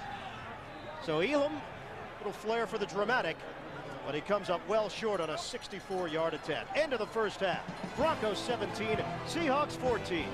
The NASDAQ halftime report is coming up right after this word from your local station. America. Close game, so Seattle is hoping that works in their favor today. It is, and both of these teams have played a lot of tight games, but if you look at these teams, if you want to win a football game in the NFL, you have to go out and you have to take it. Nobody's going to give it to you. Seahawks defensively, that's really a key that I'm looking for second half. Can they stop Denver, first of all, and second of all, can they make a big play? They've been waiting for that. Holmgren and the coaching staff waiting for a big play from this Seattle defense. Well, they haven't made big plays on defense, and they hadn't made them in the first half, and they need to pick it up in the second half, and that's one of the keys to this defense for Seattle and their football team. Can their defense hang on and make big plays in the second half? Second half action underway. Chris Watson on the return as he crossed the 25-yard line. Fabian Bones made the tackle on special teams. And we take a look at the halftime stats with the Broncos in front 17-14. Rushing yards Thanks in large part to Olandis Gary, 90 yards in that first half of action. But Kitna has done the job for Seattle throwing the football. Turnovers, all even, and just 3 points off of turnovers. And time of possession, just about even as well. In this game, that's why the score is very close. It's a 3-point game. They played very close, but, you know, one team's running the ball very well, the other team's throwing the ball very well. But the key was special teams for the Denver Broncos. Double tight end set, Chamberlain in motion, the throw, and it's caught by Carswell. He is not the receiving tight end of the tandem. Chamberlain is known more for those skills, but Carswell getting involved with a 9-yard reception, depending upon where they mark the football. Will it be enough for a first down? But what a pretty job of a big man using his body at 6'3", 260 pounds, shielding his body away from linebackers. So Brian Griese has an opportunity to drop the ball in there. It is a good spot and a 10-yard catch. 2 set of downs for Denver. Straight up the middle, Olandis Gary. What a game this young running back is having as he crosses the 45. He gained 9 on first down, and he is just shy of the 100-yard mark. He's limping after the play. He's going to run to the sidelines, but you're absolutely right. What a game he's had. Pounding the ball inside, getting to the outside, getting to the edge, circling the defense, putting pressure on the defense. But today, 1 yard short of 100 yards. That's outstanding. His entire season's been a big year for Olandis. He ranks second among AFC rookies with over 800 yards rushing. Obviously, we know who's first. That's Edgerrin James, having a Pro Bowl season. Loville gets the call, and he's got a first down for Denver as he picks up 4. Once again, just going straight up the middle. Denver, they're not shying away from it. They'll go inside with their running attack, and Seattle has done very little to stop it. And a lot of that inside goes over left guard Marshall Loreth. Pro Bowler going against Cortez Kennedy, Pro Bowler to Pro Bowler. He's winning that battle. That's one thing about him. Big, strong guy. When I had him with the Washington Redskins, we were teammates. He was just a young guy, but the guy could lift the house. And here, years and years later, he's still in the NFL, and he's still one of the strongest guys in the league. Motion man is Loville to the outside. Griese throwing it. Quick pass and a catch made by Carswell. So his second catch on the drive and a flag down. Chad Brown making the stop.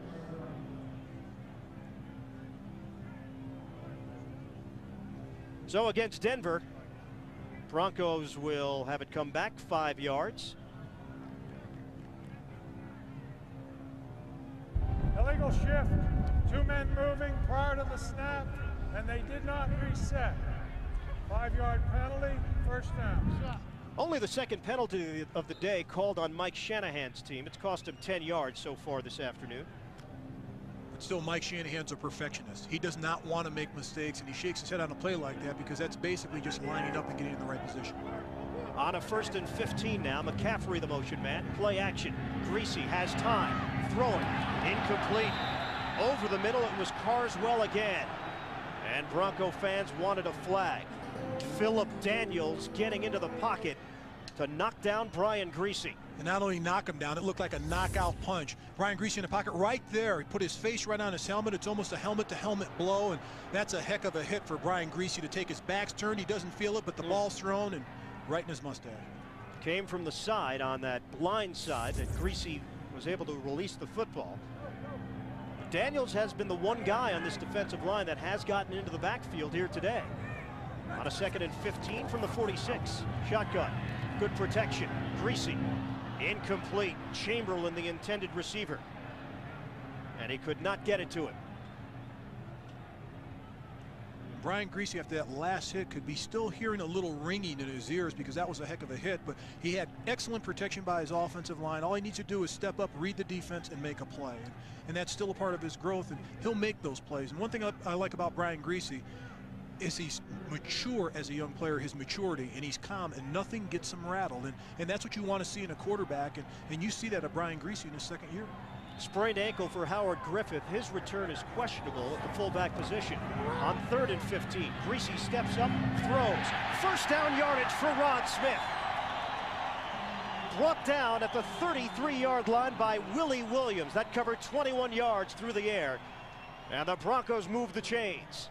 And Rod Smith is taking it to Willie Williams one-on-one. It's a deep square, and Rod Smith has him, goes down the field to play. Willie Williams never touches him, never puts his hands on him. And if you don't challenge a wide receiver and let him off the line of scrimmage, he will run his route cleanly and make the reception. For Rod Smith, 1 touchdown today, 5 receptions, 61 yards. And Olandis Gary has returned for Denver. Smith having a strong day so far. Gary will get the call, shedding 1 tackler.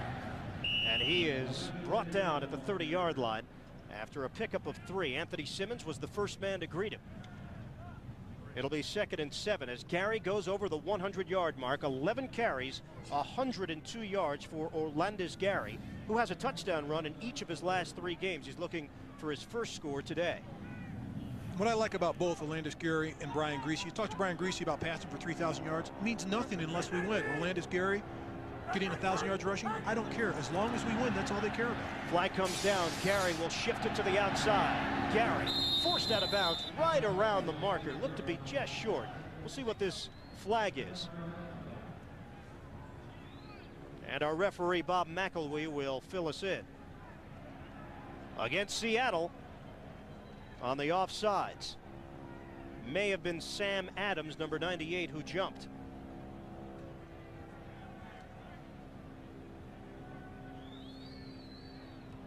If it's a first down, they'll probably just take the running play for Gary. It depends upon the spot.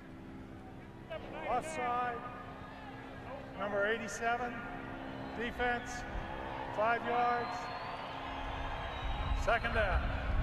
Well, McElwee has the number wrong because I'm going to say Derek Mays was not playing defense for Seattle on that play. So that was 98 right in the middle of the screen.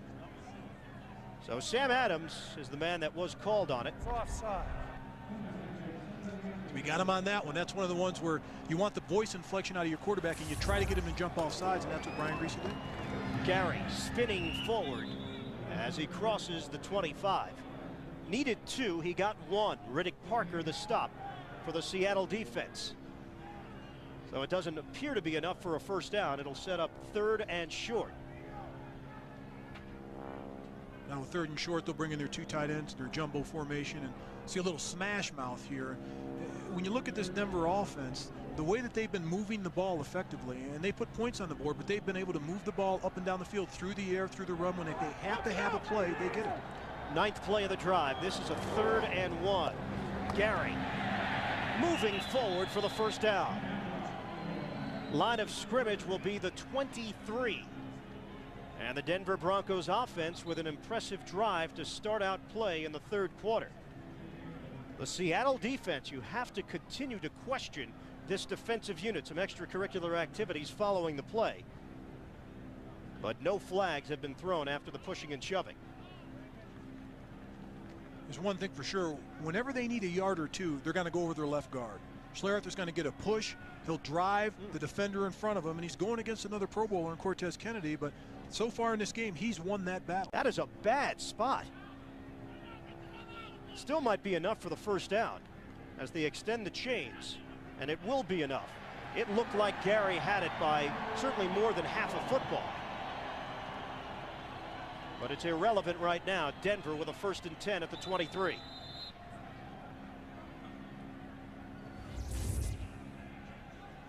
It's the push interior, kept driving his legs. And right there, that ball is well ahead. You're absolutely right on it. On first down, here's a pitch.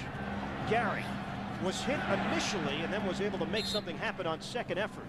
A shoe comes flying off. Willie Williams got him down low, and he picked up a yard, maybe a yard and a half. It's Chad Brown losing his shoe.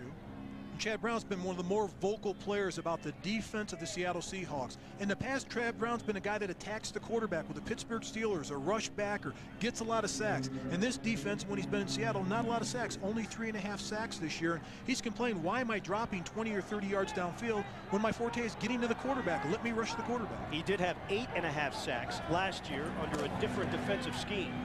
Griese on the move. Griese will throw across the field and incomplete. Detron Smith, the intended receiver, and the Broncos will face a 3rd and 9.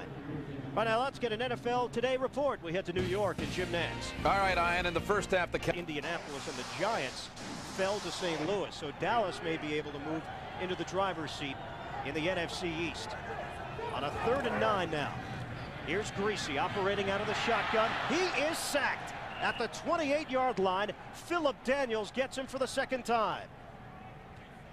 Philip Daniels is handling Tony Jones one-on-one. He's been in the backfield the entire afternoon, harassing quarterback Brian Greasy. At the top of the screen, Tony Jones has him one-on-one. He's kicking back. You'll see it at the top of the screen. He tries to cut him, but Philip Daniels does not go down, continues his pursuit to the quarterback, and gets the sack. 8th sack of the season for Daniels.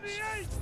And now a 46-yard attempt for Jason Elam. Missed from 64 yards away. This one has the distance, and it's good.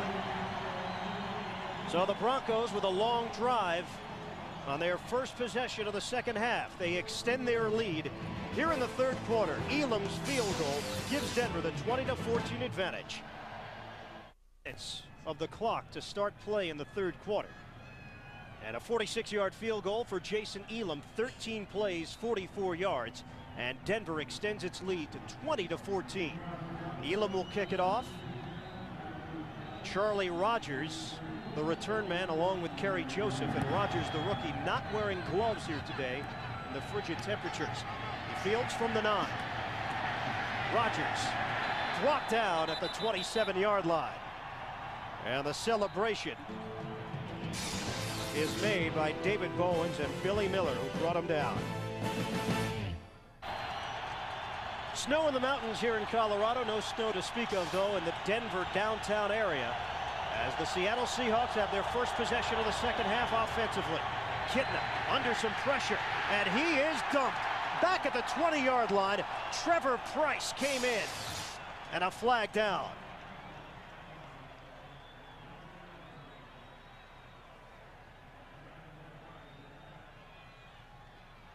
Personal foul, face mask is called on the Denver defense. It looked to be after the play. Personal foul, 15-yard face mask foul, 93 defense. 15 yards, automatic first down. Well, Trevor Price is called on the face mask, so no sack recorded for Price. It would have been number 12. There he is. He's got him right by the face mask. After the first time, let him go. But the second time when you're trying to rip his helmet off, they're going to get you for the big one. Well, here's the thing, though, Mark. He's down. I mean, he's not getting nowhere away. That John Kitna is going. You lay off the face mask, and you've got yourself a sack and a big loss for Seattle. Here's Waters running with speed. Waters accelerating into Denver territory and driven out of bounds inside the 40. Reggie Brown, the fullback, helped lead the way with a block and a 25-yard run for Ricky Waters. When the Seattle offense needs inspiration, they can get it from Ricky Waters because he runs with a purpose. They pull out Lyman in front of him to get out in front of him right there. The right tackle pulls out, gets a nice block. They're trying to catch up to get him a block, but he beats it, and he runs through the tacklers. The block into the outside. Right there, Reggie Brown getting an outstanding block, but Ricky Waters running hard, running with a purpose, will not go down easy. 1st and 10 now for Seattle from the 39. Kitna short drop, short throw, and it's brought in underneath the coverage. And a good catch made by Itula Mili, the backup tight end, in the double tight end set. 8 yards on the play. Bill Romanowski, here's a guy that never misses a game. He's never missed a game in his entire 12-year career. And here he drops off in coverage. A good job in coverage. Can't get in front to knock the ball away, but makes the tackle down the field to play. He's a player that has gotten better with age. Sometimes you see that in the NFL. Oh, and no doubt about it. Usually you hit your maturity level in your 4th or 5th year, and then if you can keep that level up, you can play another 10 or 12 years in the NFL. And he's one of those players that will play at least 15 years. Movement, flags come down on a 2nd and 2. Waters cannot break free of Maha Tanuvasa. But there was movement on the play from the right side of that Seattle defensive line. I should say the Denver defensive line. Offside, number 98, defense, 5-yard penalty, first down. That's Tanuvasa, and a first down now for Seattle. One thing about Tanuvasa, you realize he's offside, why stop? Just keep continuing with the play and make the tackle, which is smart. And you should never give up on the play, but you've got to concentrate defensively. Here you're in a position where Seattle's moving the ball on you. Just watch the ball. There's no reason to make a move until that ball's snapped. 1st and 10 from the 26. Galloway by himself at the top of your screen. Kitna looks on the other side, throwing towards the end zone. Incomplete. Itula Mili was in the area. Sean Dawkins thought the pass was going to come in his direction. George Coghill on the play defensively. And this is what I don't understand about this play. He's got the best wide receiver on the field, Joey Galloway, one-on-one to the right. He runs a post pattern. He gets position on his defender, which is Dale Carter. This is a touchdown for Seattle if he throws the ball to Joey Galloway. But instead he throws it to his backup tight end. And he locked in on the left side. It was Galloway on the right side of the field. And Kidna never even looked over there. Now a 2nd and 10 from the 26. Denver with a 20-14 lead. Galloway goes wide. They'll pitch it to him. Galloway looking for blockers and nothing there for him. Maha Tanuvasa came flying over to bring him down. It'll be a loss of 1 on the play. Right now, let's get another NFL Today report. New York is your next. All right, we've got a good old fan. You know what I want. Yeah, me too. Don't come back with that one. You know what I want. And don't come back with that one. I only got the one. Braving the conditions here in Denver. It is getting cold at Mile High Stadium. But the Broncos have the 3-point lead, 20-17. Watson off the kick from Peterson. Here's Watson. And he is brought down at the 27-yard line by Fabian Bones. A 19-yard return. Denver leads 20-17. The focus once again is put on this Seattle defense. Comes in ranked number 22 in the NFL. Seahawks need to make some stops. Greasy will run it. Middle of the field, and Greasy has a flag thrown at the end of the play as he moves it ahead to the 34-yard line, where he picked up 6. Darrell Williams made the tackle against Denver. And this one is coming back. Holding number 62. Offense. 10 yards, first down. Dan Neal, the starting right guard, has never missed a start because of injury. Now in his 3rd year out of Texas, he's called on the hold. He's not happy about that call, and looking at the play, it wasn't that bad of a hold. He just had the side of him, pushed him into the pile, and Brian Greasy made a smart decision with the football. As soon as he felt the blitz, he ran away from it and got positive yardage, but they got a penalty on the play. 4th Denver penalty this quarter. They had just 1 in the entire first half. Chamberlain the motion man. Greasy throwing on 1st and long and makes the connection with Ed McCaffrey. At around the 25-yard line, they gained 7. Ed McCaffrey does a wonderful job with his body, getting in front of Willie Williams. He's just bigger and stronger. As soon as he makes his move right there, he's in front of him, and that's easy pitch and catch to Ed McCaffrey. How about the statement Willie Williams made to us yesterday? It was the shocker of our meetings. Oh, wow. Willie Williams told us that Mike Holmgren is more intense than the man that he played for in Pittsburgh, Bill Cowher. We'll get your thoughts on that in a moment. On a 2nd and 13, handed off for Derek Loville. And he runs into a bunch of Seahawk defenders, and he's thrown down to the 30-yard line. He picks up 5, setting up 3rd and 8. How about that statement by Willie Williams, the former Steeler? And I was shocked, but I really wasn't that shocked, because some of my sources in the NFL, some of the players that I play with that are even in the league today, believe it or not, as long as I've been out of the game, you know, they tell me that Mike Holmgren, intense guy. I'll tell you what, he will nail you in practice. He will challenge you every day. He'll get in your face. He doesn't seem that way on the sidelines like Bill Cowher is on the sidelines, but in practice and in meetings, he'll make sure if you're not doing it his way, it's the highway. See, that sideline persona is what we know of Cowher. On 3rd and 8, Greasy, Rod Smith cuts it back for the first down. Out to the 43-yard line, 13 yards on the pass play. And Denver keeps the drive alive. A perfect example of the Seattle defense in a 3rd and long situation. They couldn't get it done. And they blitz Chad Brown. It's a crossing route by Rod Smith, and no one covers him. He goes free right across the middle of the field.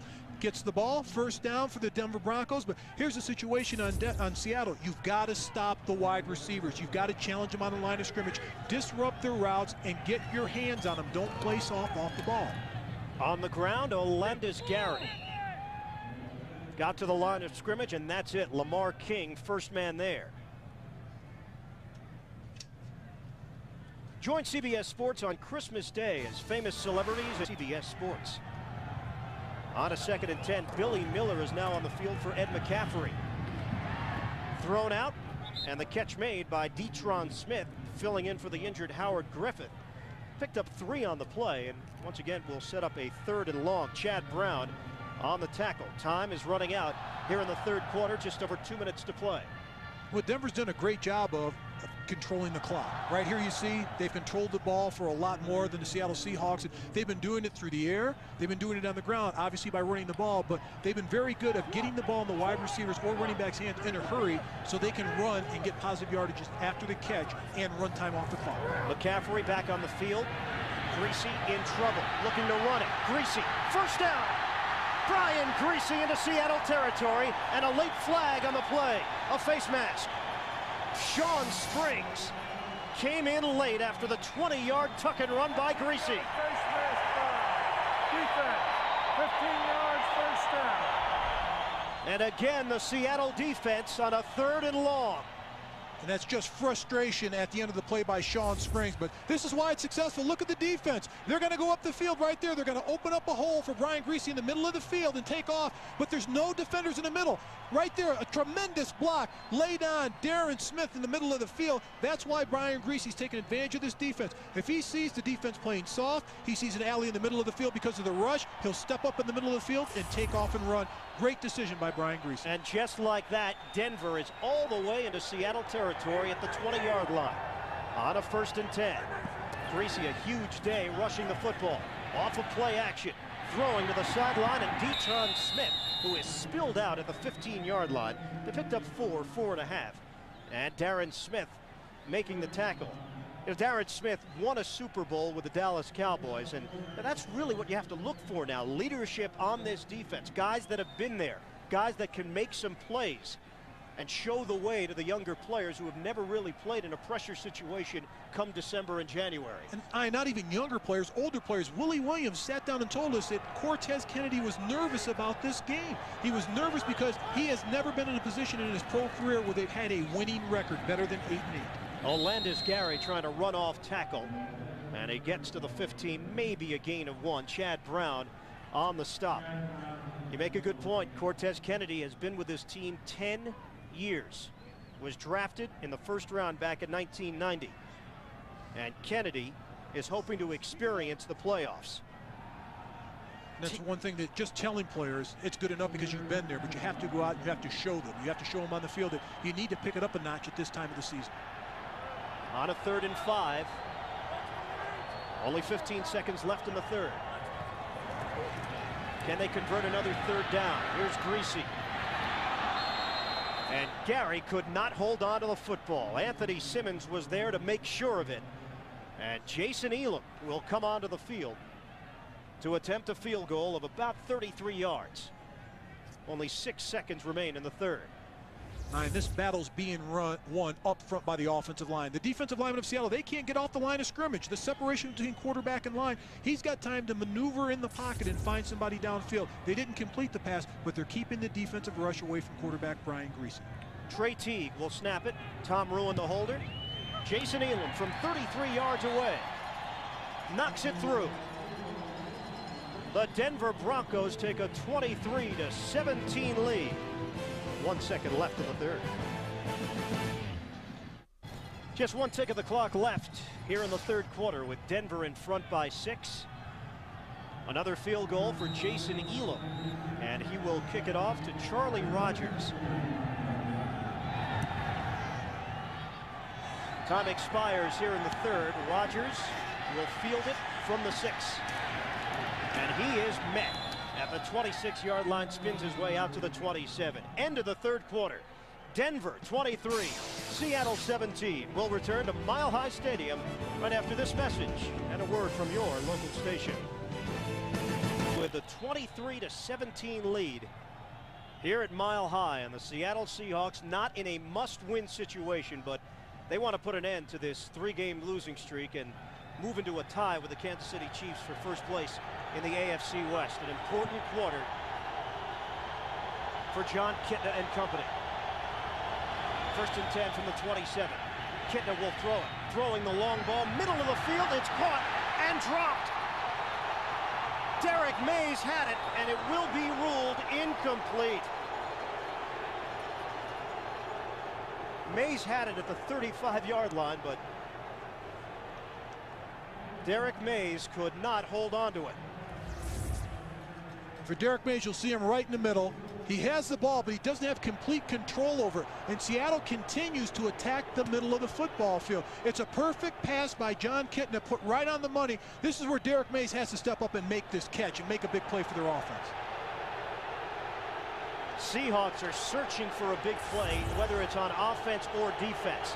They're not getting them. On a 2nd and 10 now for Kitna. Deep drop. Throw the long ball again over the head of Galloway. And incomplete. Heavy coverage on that far side, including Dale Carter. Now, looking at this game, they're within reach of 1 touchdown of being in the lead of this game. They're down by 6, a touchdown and an extra point. Going to Joey Galloway. Runs a great route. Turn in here. He's open. The ball's just thrown too high. My question is, Ricky Waters, averaging 8 yards a carry, has only run the ball 9 times. You need to put the ball in your best players. At this point, they're moving the ball on the ground with Ricky Waters. Now you're playing from behind. Now it's 3rd and long. You can't use Ricky Waters as a running back. They went for a couple of big passes on 1st and 2nd down to start play in the 4th. Now a 3rd and 10. Fake the draw. Kitna has the time. Flag comes down. Kitna wants to run it, and he slides down out of the 32-yard line. Another flag comes in. 3 flags come on all areas of the field. 1 in the backfield, 1 near the sideline on the near side, and then 1 in the area where the hit was made, forming a triangle.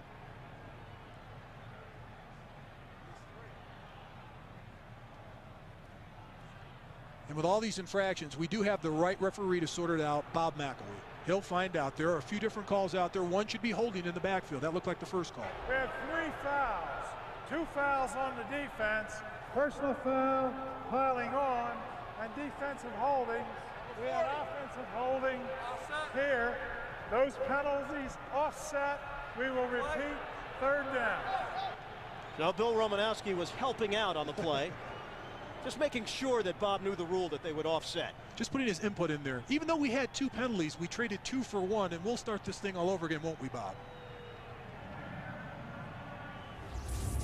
And here's the beginning of the hold. John Kitna steps back in the pocket. Good protection by the offensive line on the fake draw, but right there, the hold is on right guard.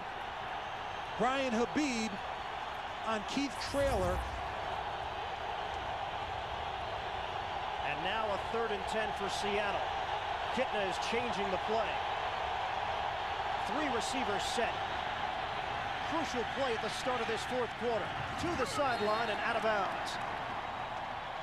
Sean Dawkins the target. And Seattle will punt it away. Just under a minute elapsed here in the 4th. And it's time for this Seattle offense and defense to step up. If they're a true playoff team, they've got less than a quarter to go to prove it to teams, because right now in their 3-game skid, they haven't taken it to the Denver Broncos. The Denver Broncos have taken it to the Seattle Seahawks this far in this game. A winning season for Seattle seemed like a certainty 3 weeks ago. They just cannot get over that 8-win hump. It's been a problem for the Seahawks. Off the punt, a fumble. And Denver able to cover up. Darius Johnson bringing the football in. And that could have been the big play that Seattle was looking for. We talk about offense, defense. It may have been the special teams. They couldn't come up with a loose ball. Timeout. Denver gets the football back, leading 23-17.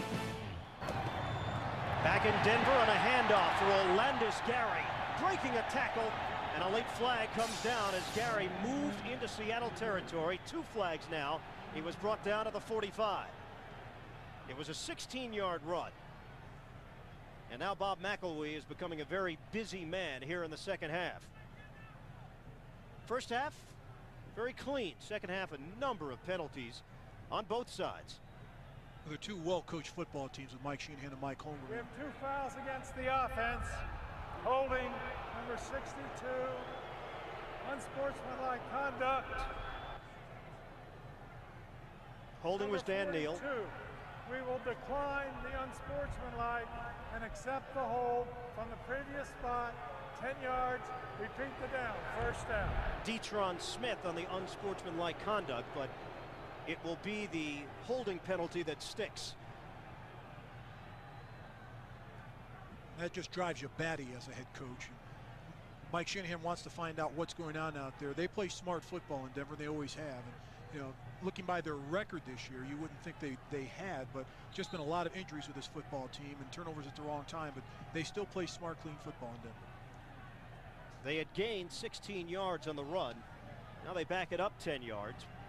Obviously, the gain of 16 was helped out by the hold. And a 1st and 20 now, just shy of the 29. Rod Smith, the motion man. Greasy wants to throw it into a crowd and incomplete. A flag comes down. Sean Springs came up over the back of Rod Smith. That wasn't even close on it. He needs to do a better job of judging the balls. Defensive pass interference number 24, first down.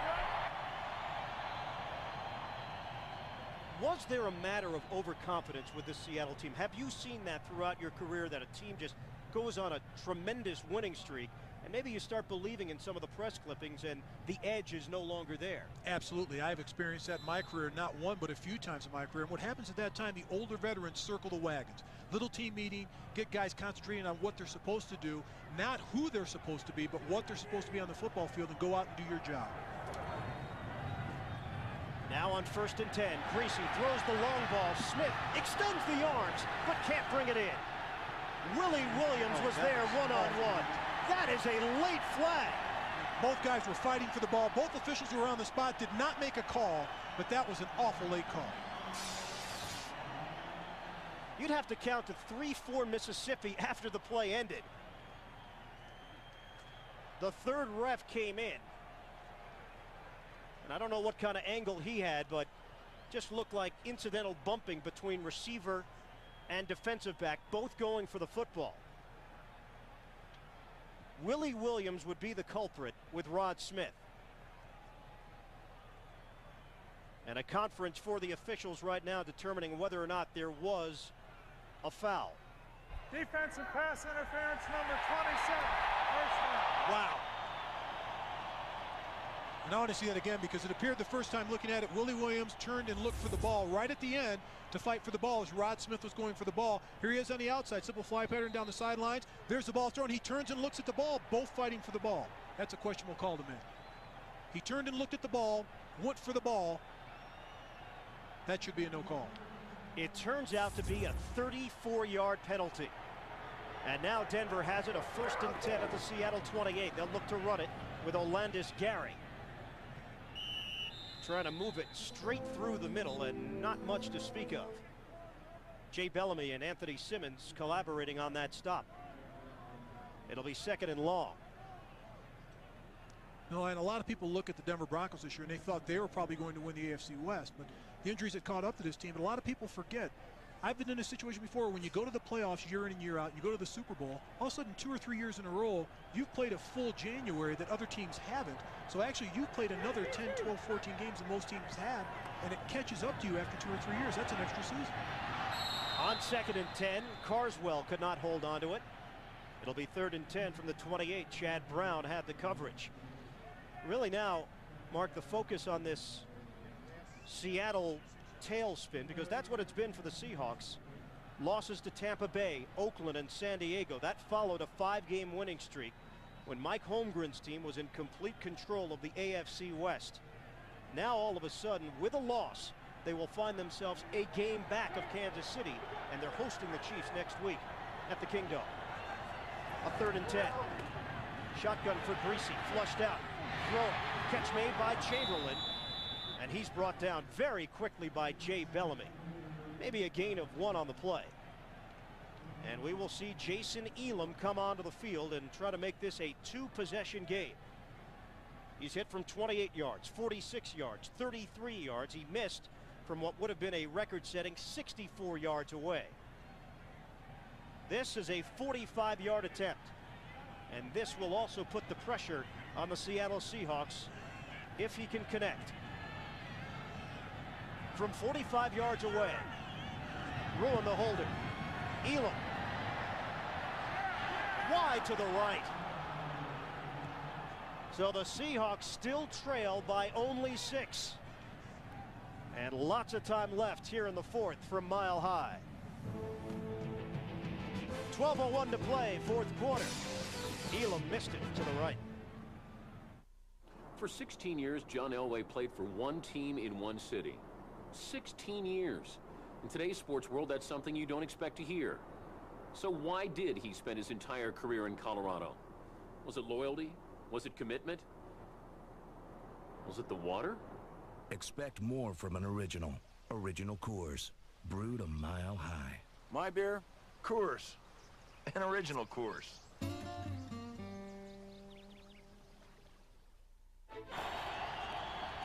On first down, handoff goes to Ricky Waters trying to run over tacklers. And he picks up 3 trying that right side. Keith Traylor making the stop. And the Seahawks may be changing their philosophy offensively and now trying to use that ground game that did work effectively in spurts in the first half of action. And it did, and they have to get the ball in Ricky Waters' hands. He's the only one that's actually making plays for the Seattle offense. He needs to touch the ball a lot the remainder of the game. Not only that situation, now you're playing field control. If you can't go down and score here, you need to put your defense in good field position and bottle up the offense of the Denver Broncos. Broncos showing blitz. They handle it. Ball deflected and incomplete. Galloway, the intended receiver. Ray Crockett thought he had a chance at it. And it will be 3rd and 7. The Broncos were coming, though. Bill Romanowski blitzing on the play, but he's picked up by Ricky Waters. Excellent block by Ricky Waters, picking up the blitz. But John Kitna forcing that ball into 3 defenders. Kitna is now 0 for his last 4 throwing the football. Not only that, when he ever forces the ball, he forces it to Joey Galloway. When he throws it to Sean Dawkins or anybody else, they're open one-on-one, but when he forces it into coverage, it's always at Joey Galloway. And maybe that chemistry is not there between Kitna and Galloway. On a 3rd and 7. Play clock was winding down. On a blitz, Kitna forced to unload it and incomplete. Seahawks go 3 and out. And it's the Denver defense that is gaining momentum throughout this game, not the Seattle offense. Not only that, the Denver defense only rushed 4. Tanavasu drops off. They still get pressure on the quarterback. They rush from the outside with linebacker David Bowens, but the 3 down linemen get pressure on quarterback John Kitna. And Mike Holmgren's upset. He's saying it was his own blitz. They still only rushed 4. We need to block those guys. Jeff Fiegels, his 6th punt of the day. Chris Watson forced to backpedal. He will field at the 11. Watson cut it up straight ahead. Flag comes down. Sidesteps 1 tackler, and he's brought down at the 23. Flag on the far side of the field as Anthony Simmons made the tackle on special teams. A 51-yard punt, 12-yard return. But we mentioned the marker. Illegal block in the back above the waist. Number 82 during the return. Half the distance to the goal line. First down. Timeout. Billy Miller. He's called on the penalty. So the Broncos have the football, leading by 6. Yard line. Greasy makes the connection to Olandis Gary. Out to the 20-yard line and a pickup of 12. So the Denver offense starting out inside their own 10. Right on the first play, they get out of there. They get out of the hole in a hurry, and it's a play-action fake to Olandis Garris. Right there over the top, just dumps the ball in the middle. First down, Denver. Still a lot of time left. But Seattle is yet to show us any indication that they can go out there and make a big play to win this game. Greasy will throw the long ball. Down the sideline, Smith brings it in, but he was out of bounds. Once again, it's Willie Williams with the coverage on the sideline.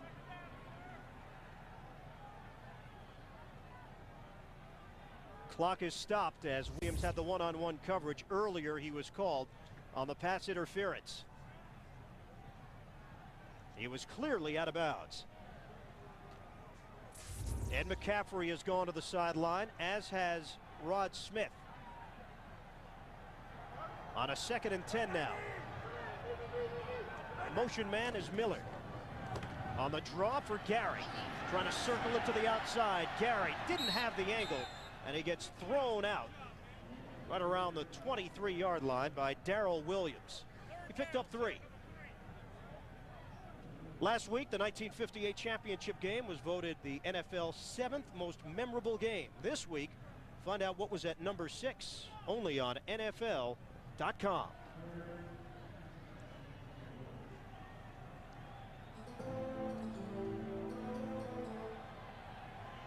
Now on a 3rd and 7. Here's the Seattle defense in the spotlight once again.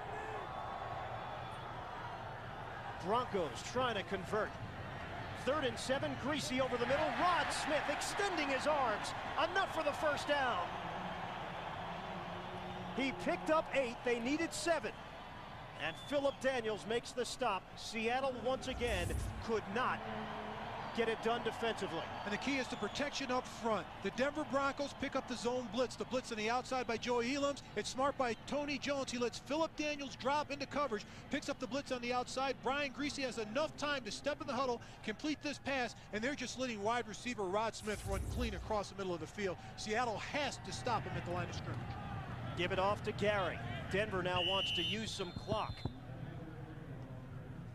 Anthony Smith makes the stop after a modest gain of 3 on first down.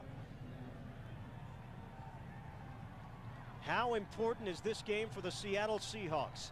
They now trail Kansas City by a half a game in the AFC West. Less than a month ago, Seattle was in the driver's seat, leading the Chiefs by 3 games.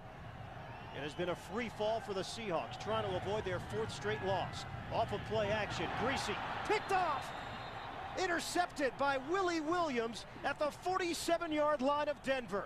There's the big play. The Seahawks have needed it throughout, and now a good situation for the Seattle offense to make something happen.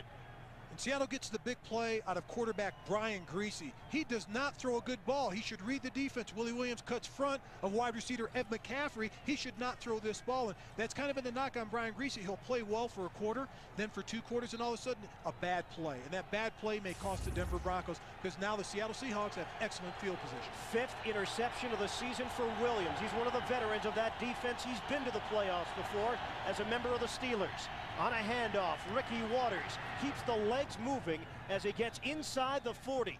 He picked up 8, and Al Wilson, the rookie out of Tennessee, made the tackle. 2nd interception of the day for Greasy, and on both of them, it's on him. The mistake goes to him. They were poorly thrown decisions, poor decisions, poorly thrown passes, but you turn the other coin and flip the coin in Mike Holmgren and his offense. They've got to take advantage of the situation right now. Strike while the iron's hot. Get the ball to Ricky Waters. Split on the backfield on a 2nd and 2. They'll pitch it. It is Waters. Stumbles ahead. And it looks like he doesn't have enough. Needed 2, got 1. Wilson and Lodish were there to make the stop. And the clock is moving with 7:52 left in the 4th. It'll be 3rd and short. Bill Romanowski reading the play. Good linebacker play going down the line of scrimmage, but gets nailed on the inside. One of the big linemen for the Seattle Seahawks. And that's the key when you're looking down the field to scrape down the line of scrimmage. Big Grant Williams just nailed him as a tackle, and he outweighs him by about 80 pounds. They are 2 of 9 today on 3rd down conversions. This is a pivotal one. Call it a 3rd and 2. Motion man is Galloway. Kitna, he has time, throwing. Brought in by Galloway, and a first down for Seattle. Out to the 30-yard line. They picked up 9. Good job by Joey Galloway, but even a better job by John Kitna. Neil Smith was all over him, but Joey Galloway in motion. This is how you free him up. Put him in slot or put him in motion. Let him make a move on the outside. Makes a brilliant move on Dale Carter. Comes back inside for the reception. He was fortunate to bring that ball in. He didn't bring it in cleanly. Oh, Joey Galloway, key situations of the game, you got to go to your best players. Get the ball to Galloway, get the ball to Ricky Waters. 1st and 10, just shy of the 30-yard line, and Kitna will use a timeout. Clock stops with the Broncos leading at 23-17, but the Seahawks are driving. We're coming back. 23-17 Denver. Brian Greasy has given Seattle an opportunity to possibly take the lead. On a 1st and 10 now from the 31 in Denver territory. Kitna will give it off to Ricky Waters. He's got a hole. Exploding through it. Stays on his feet, and he's brought down inside the 15. The ground game is working for Seattle. 19-yard carry for Ricky Waters. And this is exactly what I want to see. Get the ball to Ricky Waters. You'll pull your big lineman around from left to right, and right out in front, Big Pete Kendall gets an outstanding block. Ricky Waters fouls it, but you can't arm tackle Ricky Waters. When he's determined, it takes 2 or 3 defenders to get him down. Down the field to play, Monte Rieger has to make the tackle 20 yards down the field. He's over 100 for the day. Waters looking to add to it, running into a crowd. And around the 11-yard line after he picked up 1, George Coghill, first man there to greet him. But a bunch of other Denver tacklers in on the play. It'll be 2nd and long. They'll spot the football just shy of the 10. Clock continues to roll. 5:50 and counting left in the 4th. Seattle trailing Denver by 6. Seahawks trying to snap a 3-game losing streak, and more importantly, trying to keep pace with Kansas City in the AFC West. Motion man is Mealy, the tight end. And flags come down. Grant Williams, the right tackle. Number 79. Oh, wait a second. Looked like McElwee was looking in Denver's direction to start with. Let's see what the call is. Snap, false start, 79. 5 yards, 2nd down. Well, it is Williams, Mark, as you said, 10th penalty on Seattle, costing them 108 yards. And this one is probably the most crucial of the game. Here you're driving, going in to score. Concentrate. You know the snap count. The defense does not. Right there, you know when the ball's going to be snapped. The defense did move, baiting the offensive line, but you've got to concentrate. You can't count on the officials to make that call for you.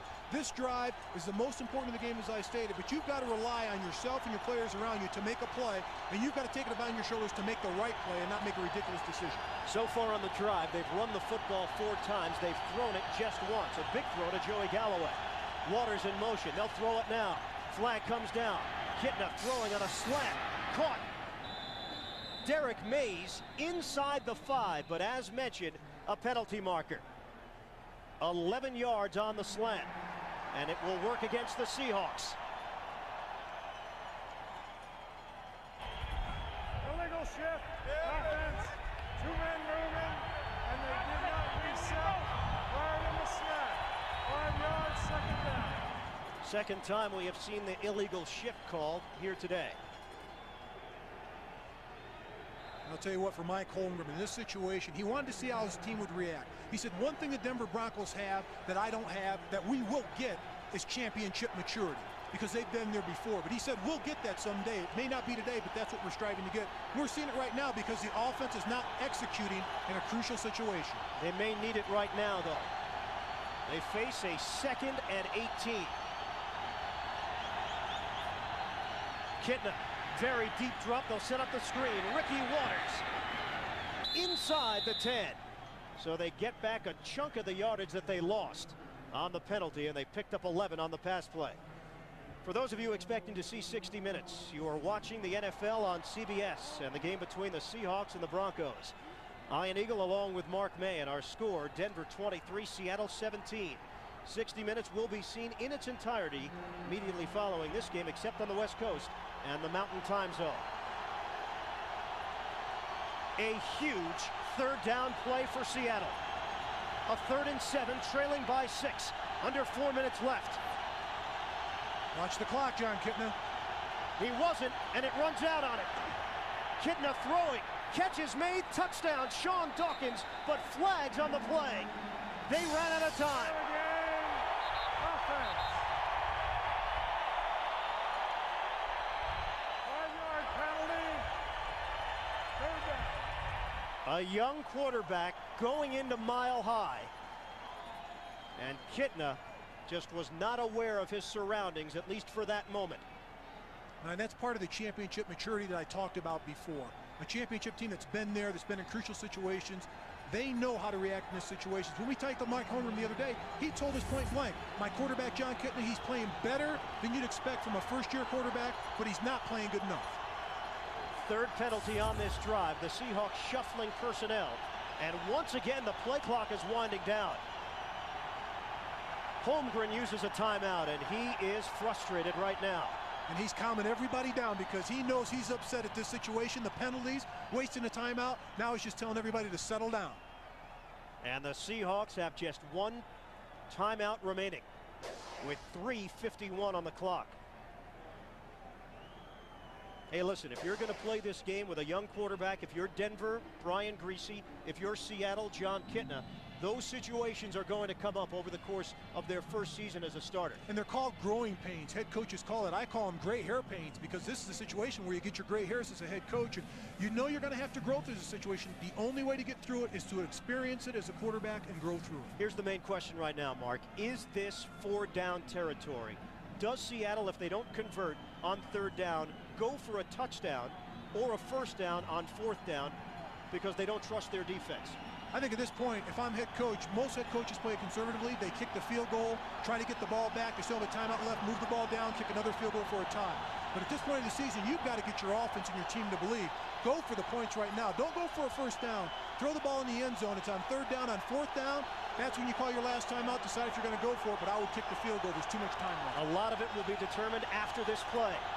On a 3rd and 12 for Kitna and the Seahawks. Broncos are coming on a blitz. Kitna throws to the end zone, juggled and dropped. Sean Dawkins had it.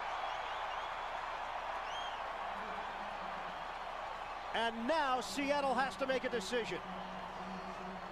And the decision will be a field goal. Todd Peterson comes onto the field. The Denver defense has done its job. But this is a catch that Sean Dawkins should have. In coverage, they do a wonderful job. Torrey James right there gets his hand on the ball right at the last second before Sean Dawkins can concentrate it into his fingertips. Peterson missed some huge field goals last week in the 4th. This is from 32 yards away. And he bangs it through. It's a 3-point game. Denver 23, Seattle 20. The decision made by Mike Holmgren at the 3:41 mark of the 4th to take the points. Don't chance it. The one thing you can say, if you don't make it on 4th down, the game is probably over. Absolutely. You can never second guess a coach like Mike Holmgren. He's been there too many times before, been in pressure situations. Not only Mike Holmgren, both of these head coaches. When you look at Mike Shanahan, 6 Super Bowls in his career, 3 victories. Mike Holmgren, 4 Super Bowls in his career, 3 victories. They know how to make pressure situation calls, and 9 times out of 10, they're always right. They are from that Bill Walsh coaching tree, and both share similar philosophies. That's what Mike Shanahan told us. The playoff picture in the AFC, Jacksonville at 13-1, looking for home field advantage. Indianapolis has wrapped up the AFC East. Kansas City has the half-game lead on Seattle in the AFC West. Tennessee is a shoo-in to go to the playoffs, and Miami with a huge win earlier against San Diego. They appear to be on their way. Buffalo and New England right now on the outside looking in. Onside kick attempt? No. End over end. Chris Watson from the 5. Watson falls down, and he will stay there at the 15. Down to 3:33 remaining in the 4th. Coming up, Iron Eagle, Mark May, our entire CBS crew on hand at Mile High. Just about 70,000 fans on hand, and the Broncos lead the Seahawks 23-20. On the ground, Olandis Gary off to the races. Gary, it's a sprint. Dragged down from behind by Sean Springs. 60 yards on the ground. The Seattle defense falls apart in the late stages of the 4th, and Olandis Gary makes them pay with a 60-yard burst. Outstanding execution by the offense. The left side of the line doing a great job. He gets a tremendous block by Detron Smith. Left side of the line, keep an eye here, keep an eye here. There's the tunnel right there. He follows the block, and he's off to the races. Right now it's a foot race, and Sean Springs does track him down, but this is a huge play in this game. Not only for the offense of Denver, but it's huge for the defense of Seattle. If they hold him to a field goal, they still have a major chance of coming back in this game. That's how big that tackle and the hustle of Sean Springs was for the defense of the Seattle Seahawks. And a career game for Olandis Gary. 20 carries, 182 yards. Wow, that's a big day. Big day for the rookie. Talking about Olandis Gary, when we talked to Mike Shanahan about him before, remember, and he told us, yeah, he's a surprise because we thought he would be our 3rd-team tailback. And at this point of the season, because of injuries, he's the #1 guy. But you know, he's one of the other younger players for this Denver Bronco team that there is a bright future to look forward to. 23-20. And Mark, you make a tremendous point about Sean Springs tracking him down. If Gary goes the distance, game over. Game, set, and match. But if the defense can buckle up and hold this team to a field goal, they still have a chance in this ball game. But so far, their defense has not played well this afternoon. A 1st and 10 at the 14. Greasy on a give for Loville. He breaks a tackle and is able to move ahead across the 10-yard line. Matt Lepsis with the block. In a strange way, if Seattle's defense can hold, that long run is actually better than a long drive for the Denver offense, because it would have taken more time off the clock and Seattle would have had less time to work with. You're absolutely right, but here's the key. Before that run, the Seattle defense knew that they were going to run the football. Yeah. They could not stop them. This last run, they knew that the Denver Broncos offense was going to run the football. They could not stop them. Even in a 7- and 8-man front, they have to force the issue. If you're going to win in the National Football League, you have to win it by yourself. You can't count on another player. 2-minute warning in Denver. Broncos looking to put this one away. They lead it 23-20. They could get more. 2 minutes left. Denver 23, Seattle 20. And the Broncos have the football on a 2nd and 4 at the Seattle 8. Gary is in the backfield with Detron Smith. Now Smith shifts over. Handoff to Gary. Puts his helmet down and nowhere to run. Sam Adams engulfed it. Seattle will use its final timeout. And the clock has stopped.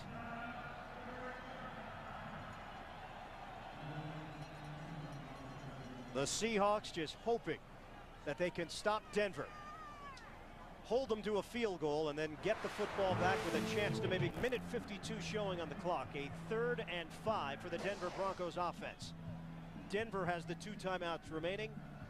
They just want that clock to run out. Seattle with no timeouts left. And that's key, because John Kitna wasted a few timeouts in this game. That's costing this team right now. But this is the biggest play for the defense for the Seattle Seahawks in the entire game. Because if they can stop them on this play, they still have a chance to win this game. Can this Seattle defense rise to the occasion on a 3rd and 5 for Denver? Spread the field with 5 receivers. Greasy wants to throw it. He does. Catch made. Lunging forward, trained Carswell. Lost the football at the end of the play. And they rule it a touchdown.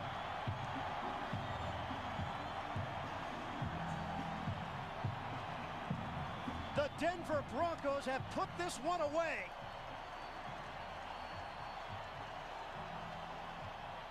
And talking to some of the players, they said their goal is to come out and play hard for the Denver Broncos. They wanted to play the royal spoiler, spoil everyone's party. But so far today, it appears that they may be doing that for the Seattle Seahawks. Jason Elam on for the extra point. The Seattle defense unable to get it done. And now they're going to look to review it. We are reviewing the ruling on the field.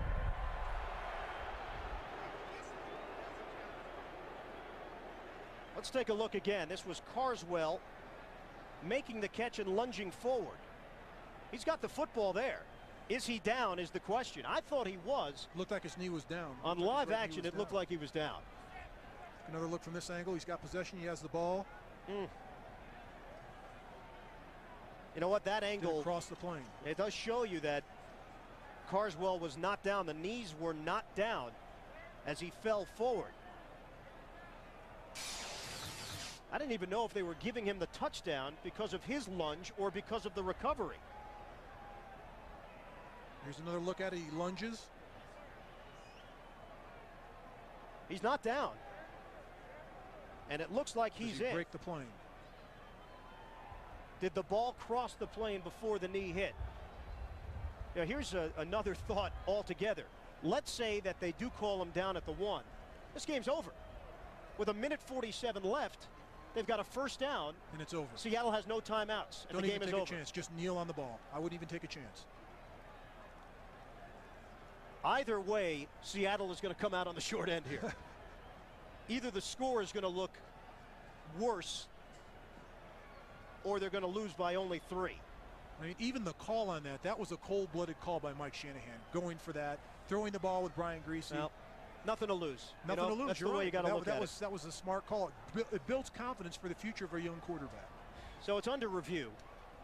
The catch made by Dwayne Carswell. I think Mike Holmgren deep down knows it's probably irrelevant. Whether it's a touchdown, whether it's down at the goal line, his team is not going to come out a mile high with a victory today. Mike Holmgren's team was trying to avoid a 4-game losing streak. They were 8-2. They were considered one of the real surprises around the NFL.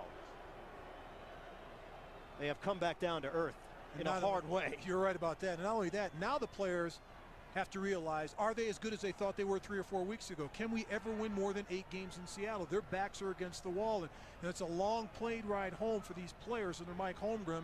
And he's the taskmaster up in Seattle now. He's the guy that calls all the shots. He's got to figure out a way to get his players motivated to play on. After reviewing the play, the ruling on the field stands. Touchdown. It is ruled a touchdown.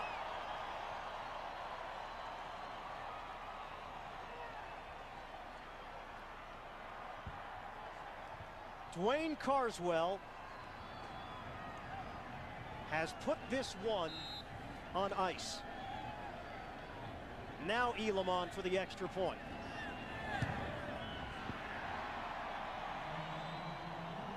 With 1:47 to play, the Broncos have a 10-point lead. It took them only 4 plays. They won 85 yards, thanks in large part to the big run by Olandis Gary. And here are the remaining games. AFC West. Seattle and Kansas City going head-to-head at the Kingdome next week. Then the Seahawks finish up their season at the Jets after New Year's, and Kansas City will play host to the Oakland Raiders. Well, if you're going to say must win, you can't say that that was the situation for Seattle, because they can still win this division. Amazingly enough, amidst this 4-game losing streak, if the final score holds up, by going in and defeating Kansas City next week and then winning out the rest of the way.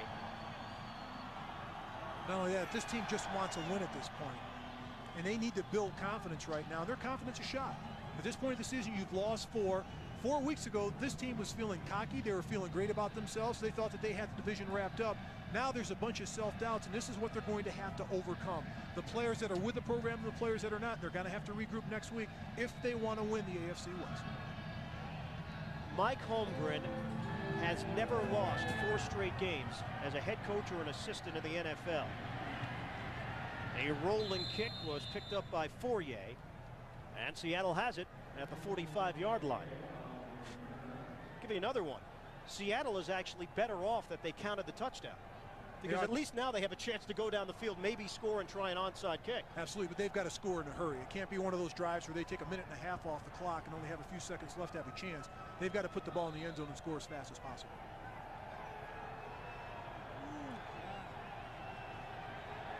John Kitna with 1:44 left. He will throw it. Reggie Brown the catch, trying to get to the sideline, unable to do so. And Seattle with no timeouts remaining, so this clock will roll. Bill Romanowski made the tackle. Seahawks have to work quickly with 1:26 and counting. On a 2nd and 2. Kitna has the first down. It's Fourier. And he's tackled at the 36-yard line. Clock is still moving, 1:13 and counting. Seahawks are trailing by 10 points here in the 4th.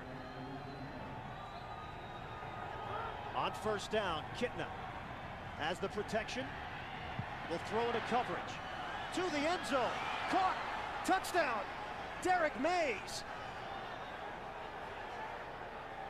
You wanted a quick score? You've got a quick score. You're right about that. And that's what happens when you're in a prevent defense. No one should get behind you. When you get to the goal line, make sure they're in front of you. If they are in the end zone, you have to be next to you. But right here, they're only rushing 3. Kitna has all day to throw this ball. Looks left, looks right, looks down the middle, throws the ball deep, throws it behind the linebackers to a wide open Derek Mays.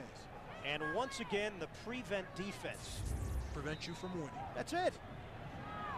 Week in and week out, you see this around the NFL. Instead of just sticking to your base defense, you back up into coverage, and a quarterback finds an opening. And Seattle has gotten a quick score on the board. It is now 30-27 Broncos. 3 plays, 55 yards, taking up 53 seconds. And the touchdown catch for Derek Mays, his 9th. 54 seconds to play. Right now, let's get an NFL Today report to New York and Jim Nantz. For the first time this year, Ian, the Who actually wants to win the NFC East right now? That's a great question. I was going to pose that to you. It seems that there's no team out there in the NFC East that really wants to take control of the division. The Redskins lose today. The Cowboys have a chance to be tied for the lead in the division. All they have to do is beat a team with a losing record at home. They couldn't accomplish it. Well, this is what it comes down to. We know Seattle wants to win the AFC West. They'll have a chance to possibly win this game if Todd Peterson can put an onside kick that somehow ends up in the arms of Seattle special teamers. Angle it off. Takes a bounce. Caught by a Seahawk. Kerry Joseph brought it in. Did the ball go far enough? Yes, it did. The Seahawks have the football. Wow! And that all goes to Pete Rodriguez, the special teams coach of the Seattle Seahawks. They kick the ball perfectly, but what they do is they've got their spear guys right here going down to nail the receivers from the Denver Broncos and attack them to knock the ball, to give them a chance to recover the ball. While the defenders of the Denver Broncos are looking for the ball to reel it in, they're getting nailed by the guys running down the field of the Seattle Seahawks. But an outstanding play by Kerry Joseph of going and getting the ball. Instead of looking for the ball and getting the ball, they're looking to get blocked. Bob McElwee telling the Broncos it did go over the 10 yards necessary. Shanahan, you can't believe it. And somehow the Seattle Seahawks have a chance to win this football game. And now they'll whistle it off. Will they look at this on replay? We are reviewing the ruling on the field. They will take a look. The question becomes, did it go the necessary 10 yards? And I saw it on replay. It was very, very close. And they've got to get right to there. That's the marker they've got to get past. He's leaping in the air. I think he got it by about a foot, but it's awful close. But what a heck of a play devised by Pete Rodriguez, the special teams coach. And they executed it perfectly. The ball was kicked right on time, right past the 10-yard barrier, and Kerry Joseph leaps right there. And there's Denver going for the ball, but they're looking at the speed guys coming down, picking them off. You've got to go attack the football and get the ball, and Seattle did. The fans that were leaving here at Mile High are now making their way back into the stadium. Coming back in from the parking lot. Hope they held on to their tickets. One thing Mike Holmgren told us, and every player of the Seattle Seahawks told us, they will fight to the finish in this game. They will come out fighting. Their backs are against the wall.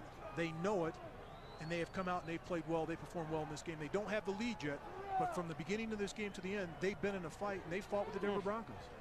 Man, that is awfully close. I think it's by about a foot at best. It's right by the line. Right, where's the ball? His body's behind the marker, but the ball, it appears to be right at the 40-yard line.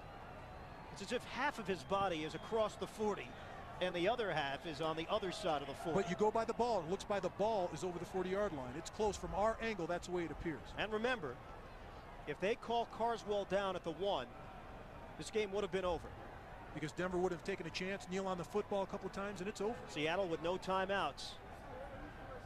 And now all of a sudden, Seattle with a chance to possibly tie this game, force overtime, or put it in the end zone for a win, only if the officials decide that that was a clean play.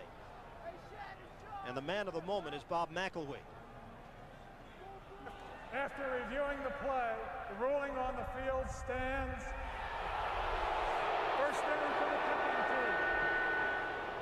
Mike Holmgren told us yesterday, one thing that Jon Kitna has not been able to do in his first year as a starter is make the plays for us to get us wins consistently.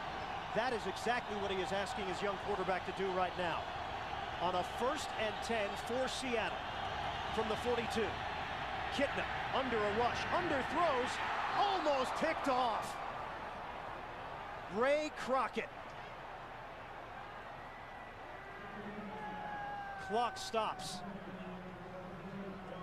It'll be second down for Seattle. And this ball's well underthrown. Miscommunication between the quarterback, John Kitna, and his wide receiver, Joey Galloway. He's taken off. The ball's well underthrown. Ray Crockett makes a break for the ball, but to no avail. But here's the key. Greg Robinson, after the last series, says, no more prevent for me. I'm going to attack John Kitna. First play out of the box, they blitz. They need some yardage to get into Peterson's range. Play clock winding down. Seattle with no timeouts left. Kitna in the pocket, throwing over the middle, and it's brought in by Dawkins. Had a chance to catch a touchdown ball earlier, could not make the catch. This time he does, and the clock is moving. 34 seconds left. Kitna looking to throw it, he does.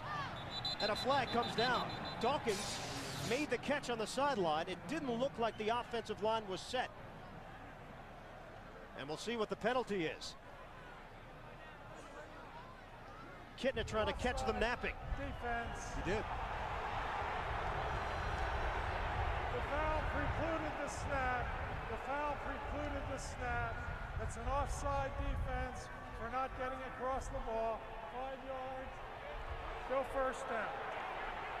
So give some extra yards to Peterson to work with. And here's a situation you're always taught to hustle to the ball as an offensive lineman. The offense of Seattle, they hustle, they get on the line of scrimmage, the ball's set. John Kitna smart enough to get the ball snapped. The Denver Broncos defense does not hustle and get back across the line of scrimmage.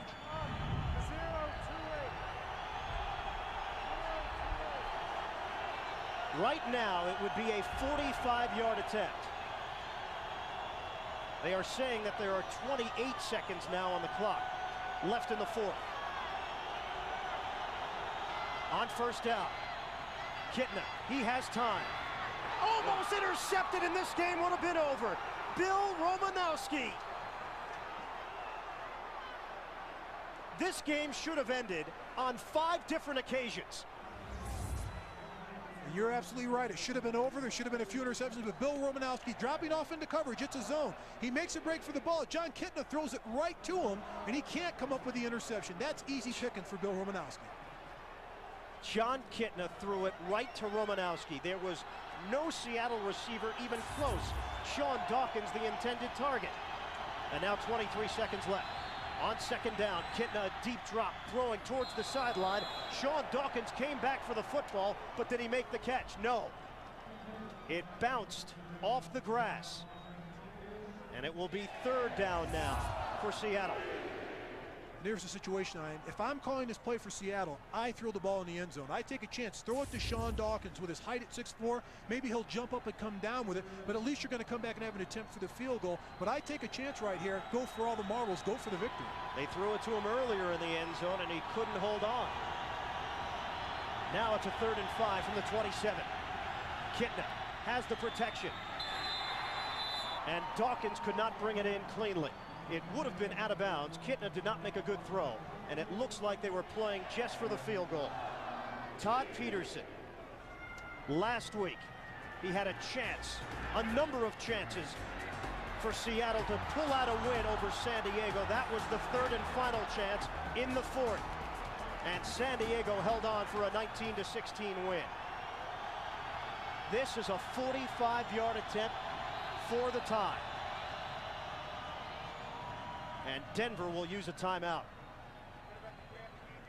Just one timeout left now for the Broncos. And they will give Todd Peterson something to think about. Don't forget, 60 Minutes is coming up next, except on the West Coast. How this game has come down to the wire, I still don't know. But the Seahawks have been in a number of games that have come down to a kick. Some games, they've made the kick. Others, the opponent's kicker have missed. Some games, they've missed the kick. And if you look at Seattle right now, this is a tremendous amount of pressure on any person. One kick, you play for the entire game. It comes down to one single play. If you make the kick, you go into overtime. You give us another chance. If you miss the kick, we have to go fight another battle next week to have a chance to get to the playoffs. 45-yard attempt for Peterson. Looking for the tie. Fiegel's the holder. Rodenhauser the snapper. Peterson gets it off, and it is good. Peterson nails it. All tied up with 9 seconds left. The Seahawks were buried for dead. And a collapse by the Denver defense has allowed them back, plus a tremendous special teams play by Peterson and the Seahawks. Amazing. You talk about redemption by a kicker. After losing the game last week, missing 3 field goals in the fourth quarter where they had a chance to win it or at least tie it, comes through today with a big kick for the Seattle Seahawks. Mike Shanahan. His team had the win. It was locked away. Throw the key away. Less than 2 minutes to go. They should have had the victory in this game. We talked about it before. Prevent defense. Prevents you from winning. And it prevented them from walking away from a victory in regulation. 10 points over the last 45 seconds. I think back to that Minnesota Giant game in the playoffs just a few years ago where the Giants had it locked up. Chris Callaway could not hold on to the ball on an onside kick situation, giving Minnesota the chance. Cunningham throws for a score. Minnesota wins it in the playoffs. Very similar situation here, except this time it's Seattle looking to stay alive in their playoff race. Here's a return. Billy Miller is forced to the sideline, and Sean Springs was able to clog up the angle. Just a few seconds left on the clock for Brian Griese. And not to belabor the point, but on that instant replay, the review, if they call Carswell down at the 1 with 1:40 left, game would have been over. That was a very close call, and it had to be he had to break the play in the goal line because it was one of those bang-bang calls where it was very close, and they looked at it for quite a while. And if it's not a touchdown, this game's over 10 minutes ago. Take another look at it. Right at the end, he's reaching out at the end, and it's very close if he gets over the plane before he's ruled down and the ball pops out. Man. And that is your game right there. They'll take a knee and play for overtime. They will not even try a Hail Mary. How did this happen to the Denver Broncos? I am sure that's what's going through the minds of Mike Shanahan and his team. For Mike Shanahan, it's been one of those seasons, Ian. If it can go wrong, it will go wrong for his football team. And they played well throughout the season. Either offense has played well, defense has played well, but as a total package, they haven't been able to put it together. And they're still ranked in the top 12 in both offense and defense. Speculating now as we take a look at the overtime rules. It'll be a coin flip.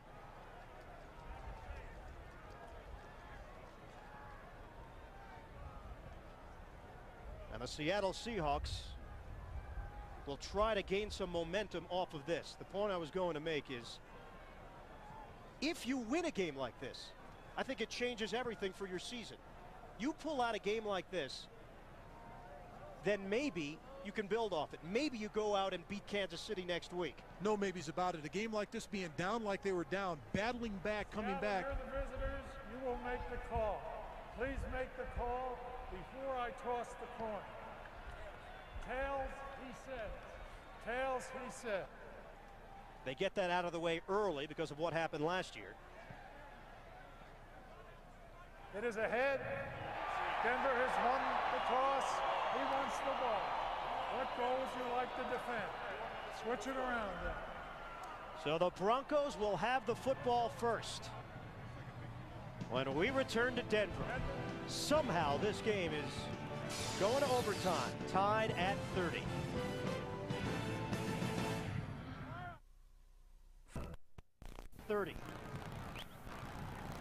Both of these teams have played in a number of close games recently, and both of these teams have fallen short. We do know one thing. One team should emerge here with a W. And Brian Griese will have the first crack at it as Denver has won the toss. Todd Peterson will kick it off. Chris Watson is the deep man standing at his own 3-yard line. Peterson laces into it, and here is Watson from the 9. Middle of the field, he is tripped up as he angled off to the left, and he got across the 25-yard line. Kerry Joseph making the tackle on special teams. Coming up tonight on 60 Minutes, this is a 1st and 10 at the 27-yard line for Denver. First possession of the extra session. Handoff for Gary, putting the helmet down, and he is brought down as he comes up shy of the 30-yard line. He picked up 2. Anthony Simmons making the stop.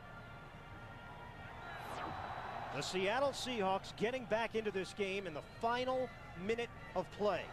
John Kitna. And the reason why is they only rush 3. They play their prevent defense. That allows Derek Mays to become open in the end zone, and that's why they're back in the game. They relaxed too much. They thought they had the knockout punch delivered, and they didn't. And they scored quickly, which was the key, giving them enough time for the onside kick. And then a chance to drive down the field. Rod Smith could not bring it in. And this Denver offense has lost a lot of its luster. It'll be 3rd and 8. Now, not only the luster, they've lost all of their momentum. Seattle seems to have it right now. It seems that the defense has a little more bounce in their step, and they think that they can control the Denver offense a little bit more. And they seem to be playing more aggressively on defense for the Seattle Seahawks, but they have to get after it. They haven't played well the entire football game, but now when it's most important, they need a defensive stop. A 3rd and 8 out of the shotgun for Greasy. First drive of overtime. Greasy in the pocket, throwing incomplete. Byron Chamberlain, the closest Bronco there. And now the Seattle offense will get its turn.